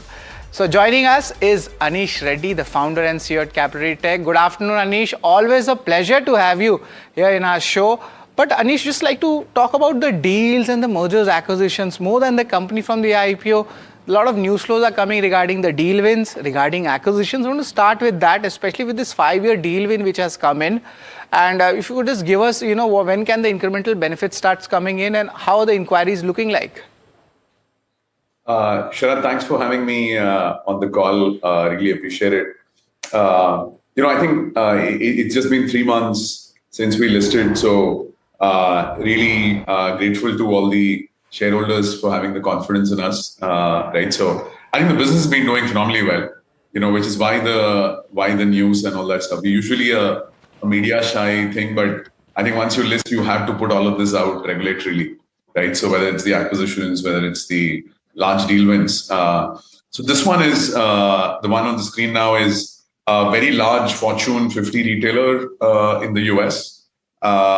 It's a $20 million deal over 5 years. Actually, it's a longer term deal. You can keep adding. There's another chance for them to extend another 4 years if they want to, right? So it could be more than 5 years as well. And it is really one of the top 5 retailers in the US, right? So very, very good firm there. They really liked our loyalty and our AI stack. Now, this is an organic customer. Usually our customers take about 5-6 months to go live, but they start paying us from the day they sign, right? So you will start seeing this entire revenue, the 4-5 million increase per annual increase, right? You would see that play in over the next, I'd say 6 to 9 months. You will see the entire thing play out. So at least compared to where we are, I'd say at least a 5-6% of growth just from this single contract. You will see it play out, right? In by probably 6 months from now, right? So yeah. All right. So that's a very interesting take from Anish. It can be an extension, 5 saal plus 4 saal, 9 saal. Interesting, and of course a good contribution in the revenue as well. But apart from the deal acquisitions, that is something which I might say is one of the core principles of your expansion plan as well. And there is a acquisition of $20 million coming in for MasterCard's arm. It's a Session M. But the thing which I'd like to congratulate Anish you is on the deal valuation. It's happening at 0.4 times, and you have given a rating that the deal should be between 0.5 to 1.5 times. So can we get all these suppressed deals in this acquisition pipeline for 2026? Anything else looking good here? Yeah, so let me talk about first our acquisition strategy a bit, Sharad. So we buy only loyalty companies. We only buy our competitors, right? So, and the reason for that is, that the risk on product is much lower, right? And if you look at the Capillary product, we are rated the best globally by any analyst. So if you pick a Forrester or Forrester is a large analyst in the West, US, Europe, etc. And they publish a report every 18 months on the loyalty space, which are the best companies. And for the last couple of years, we are rated right at the top, right? So we are the best company rated there. Now for a MasterCard, they had this product. They have a lot of good customers, who also work with them on the payment side, right? So for them, it was more about finding the best home for those customers that product, right? So it was not as much, Capillary se kitna paisa banayenge, right? How much money will they make from Capillary? So their analysis was more saying, we have to do the right thing for our customers and find the best company that we can give this to, right? So which is why and MasterCard is a great company, right? It is in the top 25 most valuable companies globally. They've always done the right thing for their customers. So this is the pricing is something you should not really take that seriously, for that reason that that they wanted to find the best home, and we are known to be the best product in the space, right? So we work with 25 of the Fortune 500 now. We've 2 of the Fortune 10, right? So we do only one thing, we do only loyalty, but we are the best in the world at that, right? So and that's why that acquisition price and why a large brand like MasterCard would sell it to us. Look at it; it's an interesting time. Right. Will we do more acquisitions? I don't know, right. But you can assume that the deal values will be in that 0.5 to 1 times type. Yes, Anish, that we have seen, and maybe you have a bargaining power. That's why you get things cheap as well. But Anish, a question is, of course, you're a mentor also to a lot of folks in the SaaS industries. But this question always comes, and a lot of viewers who track the IT space or the product space ask me, the AI impact, if any impact or a plugin comes in from Claude or an Anthropic, does it impact a SaaS player like you? Because you yourself are an advocate of AI. I've heard you in a lot of events also. But Anish, just wanted to understand regarding AI, and is it a friend or a foe for your company? And if yes, how are you implementing it, or any impact we can see? What is that entire, air about? Right. Yeah, so if you look at this large retailer who's bought from us, they've bought loyalty and they've bought our AI stack, right? Now that's also in the press release if you see that. So AI for us is not all software companies will benefit from AI or will lose from AI, right? So we are a system of record, right? All the customer data sits with us. The ledger on how many points, milestones, rewards, your tier, all of that in your loyalty piece also sits with us, right? So we are a little bit of a system of record for both the customer data and for all the your points and all of that, right? So usually for a system of record, I think AI is a net benefit, because what will happen is system of records can become more smarter system of records using AI and displace like systems of workflow and systems of intelligence. Jaise ki, like, pehle kya hota tha ki, you would have these analytics agencies who would take data out from us. We would pipe data out to them for these large enterprises, and they would run these analytics for them, charge them separately, right? Now AI can do that analyst wala work, right? It can actually sit down, and especially you can have a small language model, or you can have a bunch of RAGs where you're training the AI to say, "Kisne agar ye problem bataya aapko, right? So this is how you solve it," right? Anish, so for us, exactly. So that has net benefit. Yes, Anish, but just to put in terms of a simple analysis or just an outlook going ahead, because you have given organic, inorganic. It's a bit technical for even me to make my audience understand. Just to put it in simplified manner, overall consolidated revenue growth and the margin growth, if you could give us any numbers next 2 to 3 years, what will happen? Because I know a lot of merger acquisition is happening, so it's not fair for me to judge the company on return ratios or bottom line numbers. But agar adjusted EBITDA margin kya ho sakta hai 2-3 saal mein, maybe you can give a feel. Right. So let me break that a little bit for you, right? So if you look at us, last 3 years, we've had a 50% plus CAGR of growth, right? Last 3 years. Now, about half of that has come from organic, half has come from acquisitions, right? So basically what we're saying is, even looking forward from this from the 598 crores that you see there, we will continue to grow 20% plus even if we don't do acquisitions, right? So, and of course, this is a big acquisition. It adds 35 million of revenues to the company. So वो सब आपकी growth में ज़्यादा आएगा, right? So you will end up growing a little bit more than 20%, शायद 30 or शायद 40 हो, basis whatever the inorganic number you're seeing, right? So Now, again, if you look at EBITDA and the number to look at for Capillary is actually kitna cash hum log generate kar, right? So the business generates a lot of cash. Agar aap dekho to the first 9 months, we generated 100 crores of cash, like hard cash, right? On revenues of, I think 560 something crores, right? 500 and like around that, right? So it is when it comes to net profit, there is depreciation for acquisitions you've done in the past, right? There's amortization for them. There is a lot of that, right? So which is actually non-cash expenses. So a good way to look at Capillary actually is more a cash ROIC. Yes. So cash, yes. So Anish, the thing is, cash ROIC is something which all our viewers, if you're understanding, please track that for the company. And also, without acquisition, it's a 20% plus growth coming in. But Anish, last question to you. This migration, the acquisition account, कोई धंधा आप खरीदते हैं, फिर वो धंधा जो है, it moves to your core business. How much time generally does it take for this? And right now you just did an acquisition. So if you could just give us some flavor of that. Yeah, Sharan, so we've done 5 acquisitions over the last 4 years. So roughly, I would say a third of our revenue, we are today at a 750 crore run rate, right?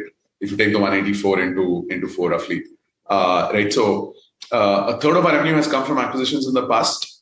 So 3 of those acquisitions are fully migrated, right? Wo customers have moved over, we make like a 45% free cash margin on each of those customers who have moved over. So it's usually I would say like a 12 to a 24 month cycle.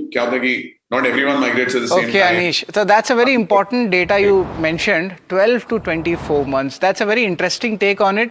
Thanks a lot, Anish, for taking out your time. We are out of time right now, but you have given a very interesting picture and cleared a lot of air regarding your company and its strategy going ahead. It's always a pleasure to talk with you, Anish, and we'll get back to you for more.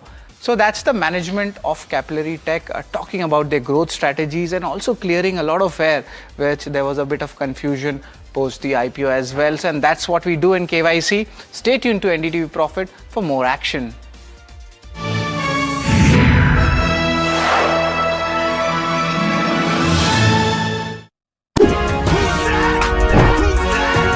NDTV Profit women, building their own power. From server room code to the studio's final hour. Fire in her eyes, numbers don't lie. From the PCR to sales floors, watch the targets fly. Don't call it empowerment, that's just talk. This is work, this is grit, this is the walk. No handouts, no favors, no borrowed tone. She built her own damn throne. NDTV Profit for her profit.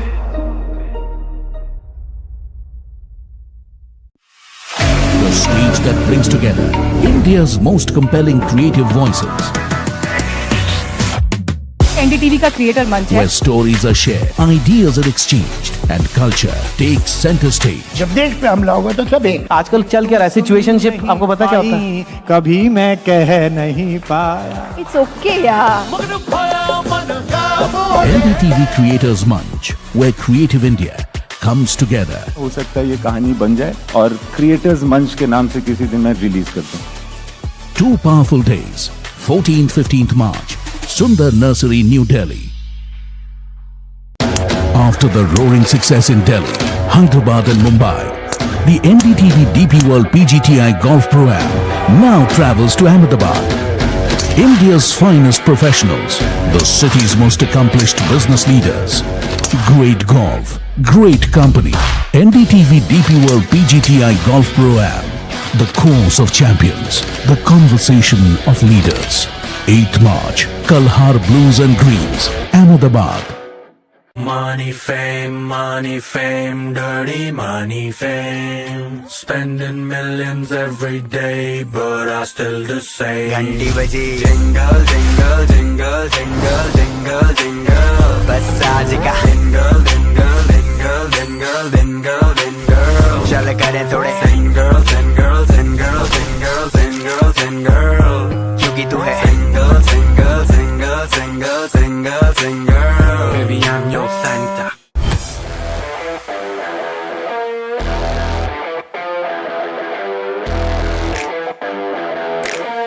First India tour in your city.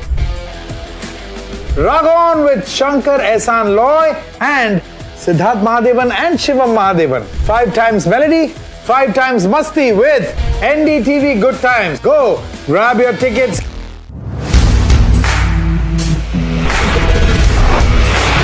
Alright team, our new order show is ready. Now we need a promo. Something cool, something sharp.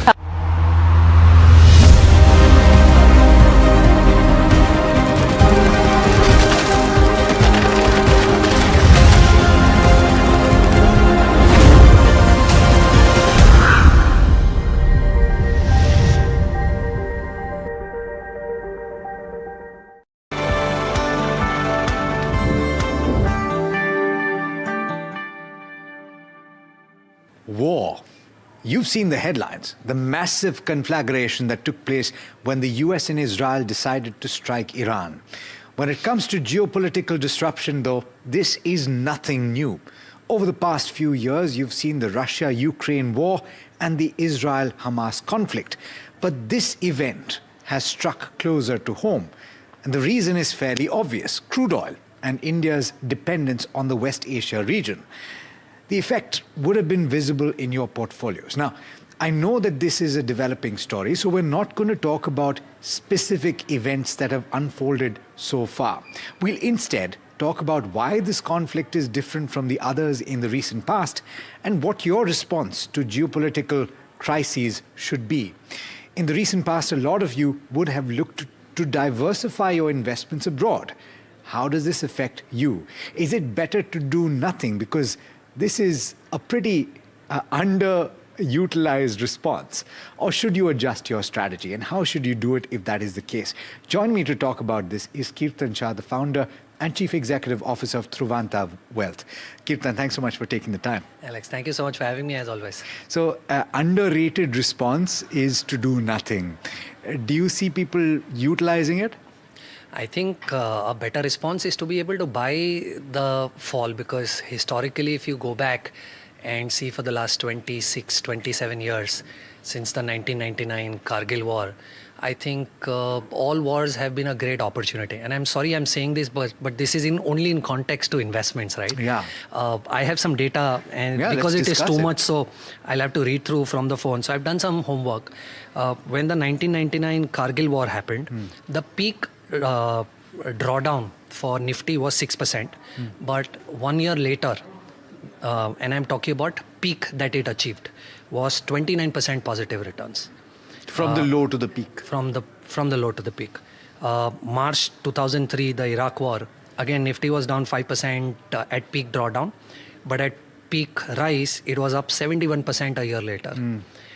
You look at March 2014, again Russia, Ukraine, same, Nifty was down 2%, and a year later, at the peak, it was up 38%. Wow. You look at Feb 22, again Russia, Ukraine, was down 12%. It recovered that 12% and was up 4% in the next 1 year.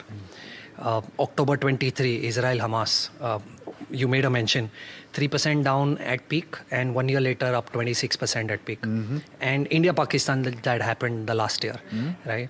Down 5% at peak, and we are still, at the time of recording this, we are still up 2% over last year after having recovered the 5%. Interesting. So we've recovered. So buy the dip is the answer, but of course, it depends on the scenario as well, right? And this situation, you haven't had a conflagration like this in the Middle East or West Asia from our perspective in a very long time. It's the largest such situation in this century. So what is at play right now from what you've looked at? And neither of us are geopolitical experts, let's put it out there. But from the perspective of the Indian investor and the advice that you've been giving to people as well, that is based on certain reading. How are you reading this? I think a very interesting question, and I have some data points that I can share with you.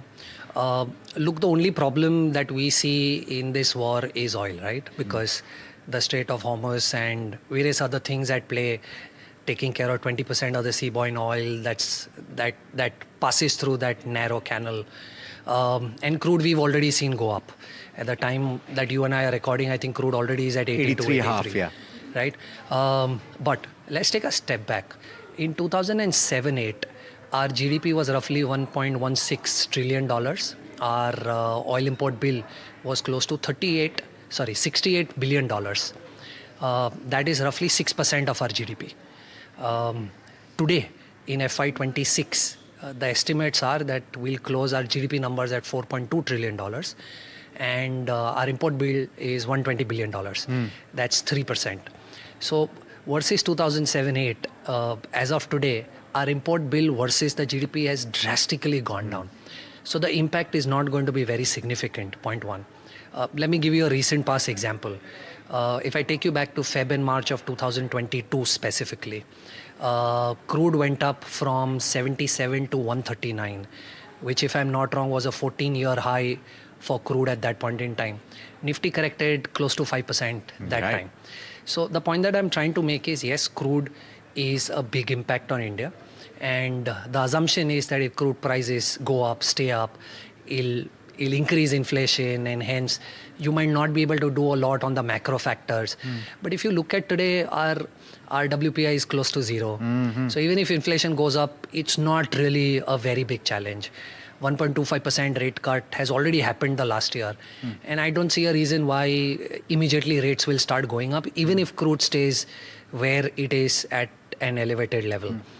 So I think all of these data points put together, I think looks like an interesting opportunity, and it does not really give us any discomfort as to why should you not buy lowers. Because if you look at India equities, from a valuation standpoint also, it's become much better than it was. I was going to ask you, because we've reached this juncture where, again, at the time of recording this, you have the Nifty 50 at close to 24,800, right? And so we've recovered from the low point already. The question that I have is that it's been a pretty torrid last 12 to 14 to 16 months, right? The equity markets in India have done practically nothing. And just at a time when, at the start of 2026, you were looking at a situation where fundamentals in India were changing, the argument that valuations are stretched in the broader markets was getting a little softer, if anything. And we were poised to see green shoots and things improving.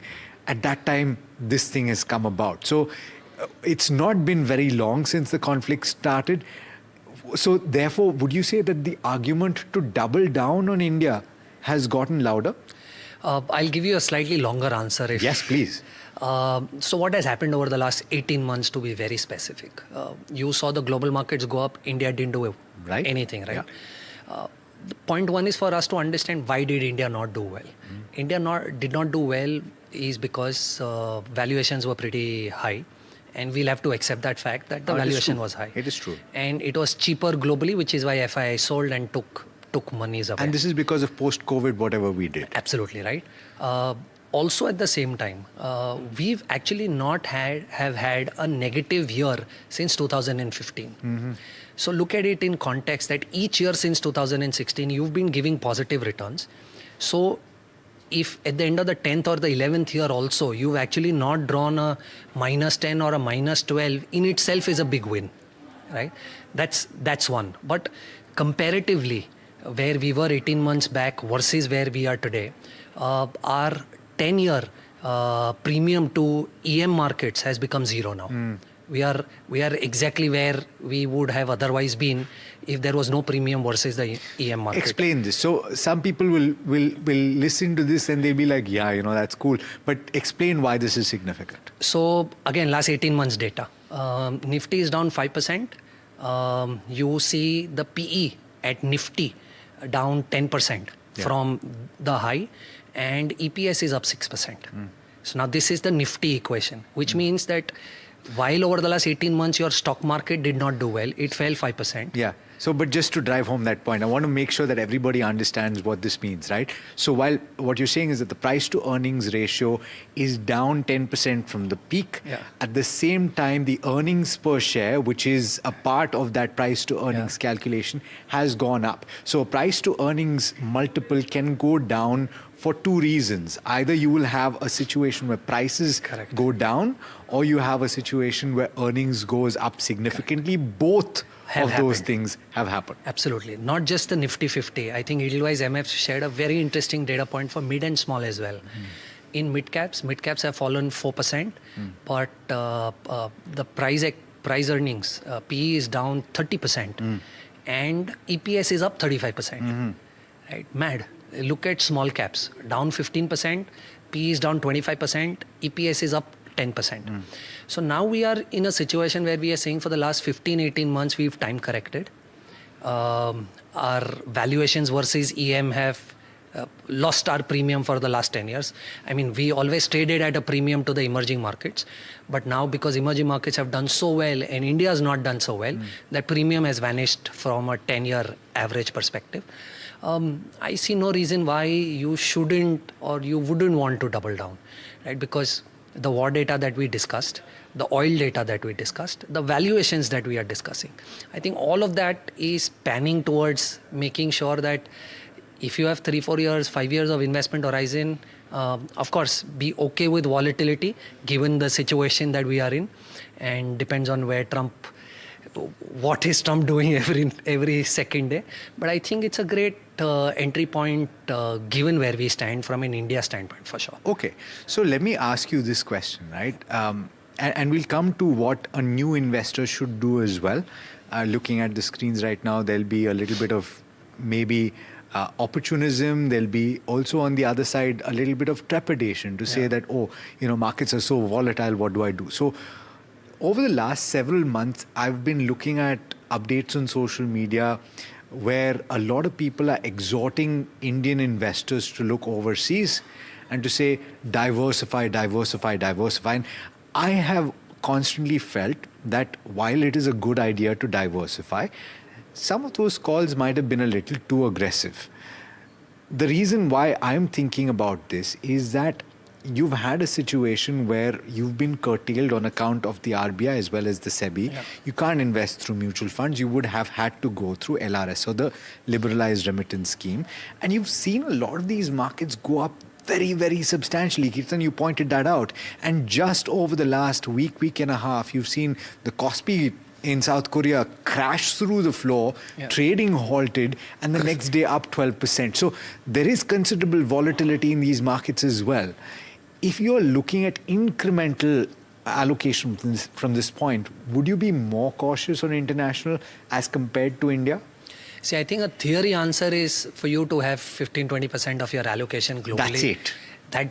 That solves most of your problem, right? There are two reasons why people invest globally, if you and I have to really argue on the point. First is, of course, the rupee depreciation. Correct. So if you're invested in the US and the US markets are making you 12%, but the rupee is depreciating by 3%, you will end up making 15% in rupee terms. Good reason for you to diversify globally. Another reason for you to diversify globally is because there are going to be themes that you will not be able to play in India.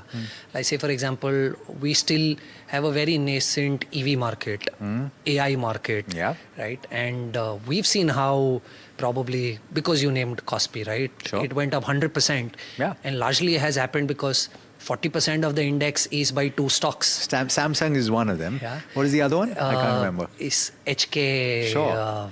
Something, I mean, I also don't remember the name, but only two stocks hold 40% of our 40% of the index. And that's not just Kospi, it's concentration across the board, even in the US. You look at US, the top 7 tech stocks are the reason why 60-70% of the US market returns have been delivered. Yeah. So I think there is so much of concentration to themes that have really played in the global markets.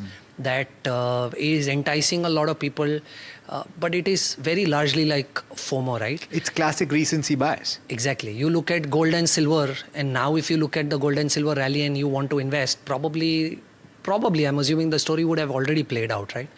Now if you're going to invest in global markets because you've looked at what happened in the last 1 or 2 years globally, I think you are very late in terms of investing. That's one. Second, also that people have to understand is, outside of the US markets, how many of us really even understand or know of companies? You ask me which was the second company, I don't even know the second company. And you're tracking the space, right? Yeah, and I'm tracking the space. Not that I don't know, it's just that I can't remember it right now. But that's the whole point. I mean, if you're going to invest in Latin America because it generated 50% returns over the last 1 year. Yeah. And Brazil has... Name 3 companies that people know of, right? So don't get carried away. Sure. Just because some markets have delivered return. I think having an India exposure And outside of India, around 15-20%, specifically in the US, largely solves your problem because US will end up playing most of these themes for you, and at the same time will pay you for the rupee depreciation. Of course, we can argue why not China. The problem with China is that, you know, while the per capita is growing, GDP is growing, it's not translating into stock market profits. Yeah. In spite of the last 1 year being, let's say, 25% kind of returns, over the last 5 years, it is still 4.5% CAGR. And there are certain problems that they continue to have. The whole anti-involution piece, the massive capacity in their factories and not utilizing it. Their demographic dividend is gone completely out of whack. A lot of older people there now. Absolutely, and which is why, you know, people in this space typically keep saying that, you know, like I quoted, GDP going up, per capita going up is okay, but is the ROE, ROC really translating into stock price return? The answer is no. So while you do global investing, I would rather urge people to stick to geographies that they understand, names of the stocks that they've heard of, instead of trying to do something just because it has moved up in the past. Because first, you have very limited options available to explore that market. Second, there is too much of ambiguity in terms of paperwork, taxation. And what is your preferred route if you were to invest abroad? How do you go about it? Technically, you do it through ETFs, but the problem is, like you rightly pointed out, RBI, SEBI has blocked the limit because at the industry level it was 7 billion. It's already been taken care of since a long time. If I'm not wrong, since 2020 to 23. It's not moved. They've not opened. And hence ETFs are trading at a price premium much higher. To NAV, premium to You can actually use the GIFT City route, but also, again, like I said, very limited options available in the GIFT City route also. But they're growing now. They are growing. And of course, I will not be surprised that over the next 4 or 5 years, you will have a very large pool of funds who would, kind of set up base in the GIFT City, and they will give you exposure to do investments globally through GIFT City. But as of today that you and I talk, these options are not available. I must also, sorry, you're making a point. And even if these options are available, I would still stick to the whole point that we discussed, right? That you want to invest in the US markets and not probably a Kospi or a Brazil because it has moved up. Sure. Okay, that's fair. I don't want to also ask you about gold. And we've talked about this in fair detail in the past. And I must say that before the entire crazy run took place, we've spoken about gold, right? And you've talked about having an allocation, again, similar argument, 10 to 15%, preferably in gold ETFs or gold mutual funds. At the time, I think we've even spoken about sovereign gold bonds, but it's no longer available. But having said that, we've talked about how this is also a hedge against rupee depreciation, which is incredible, right? So, but incrementally at this point, what should the strategy be? One would assume that with geopolitical tensions so high, gold will continue to have safe haven demand, but it's run up so much. I think whether or not should you invest in gold at this point in time is a very tricky and a difficult question to answer. I would rather like to flip that question saying that if you heard a stock the last time and you've bought gold, then it's good. How long should you continue to hold gold? Right? There are two data points that I would personally look at if I am holding gold today. Right? First is, of course, I want to continue to look at central bank buying, because that's one of the primary reasons why gold really went up. And these data points are available every month and very easily available. And you just Google and you will get the data. Sure. So if you see a couple of months where probably a China and an India has not bought gold, that probably can be a red flag for you to, kind of liquidate or trim down your gold positions. And very importantly, I will look at US very specifically in terms of real rates. If real rates in the US go up, probably the gold bets are off the table. I'll explain that. Real rates. If you look at 2011 to 13, you look at 2020, and you even look at the past gold rallies. Most gold rallies have failed when real rates in the US have went up. Now, what is real rate? Yes. 6% is your return, 4% is inflation. So you say 2% is what stays with me. Sure. That's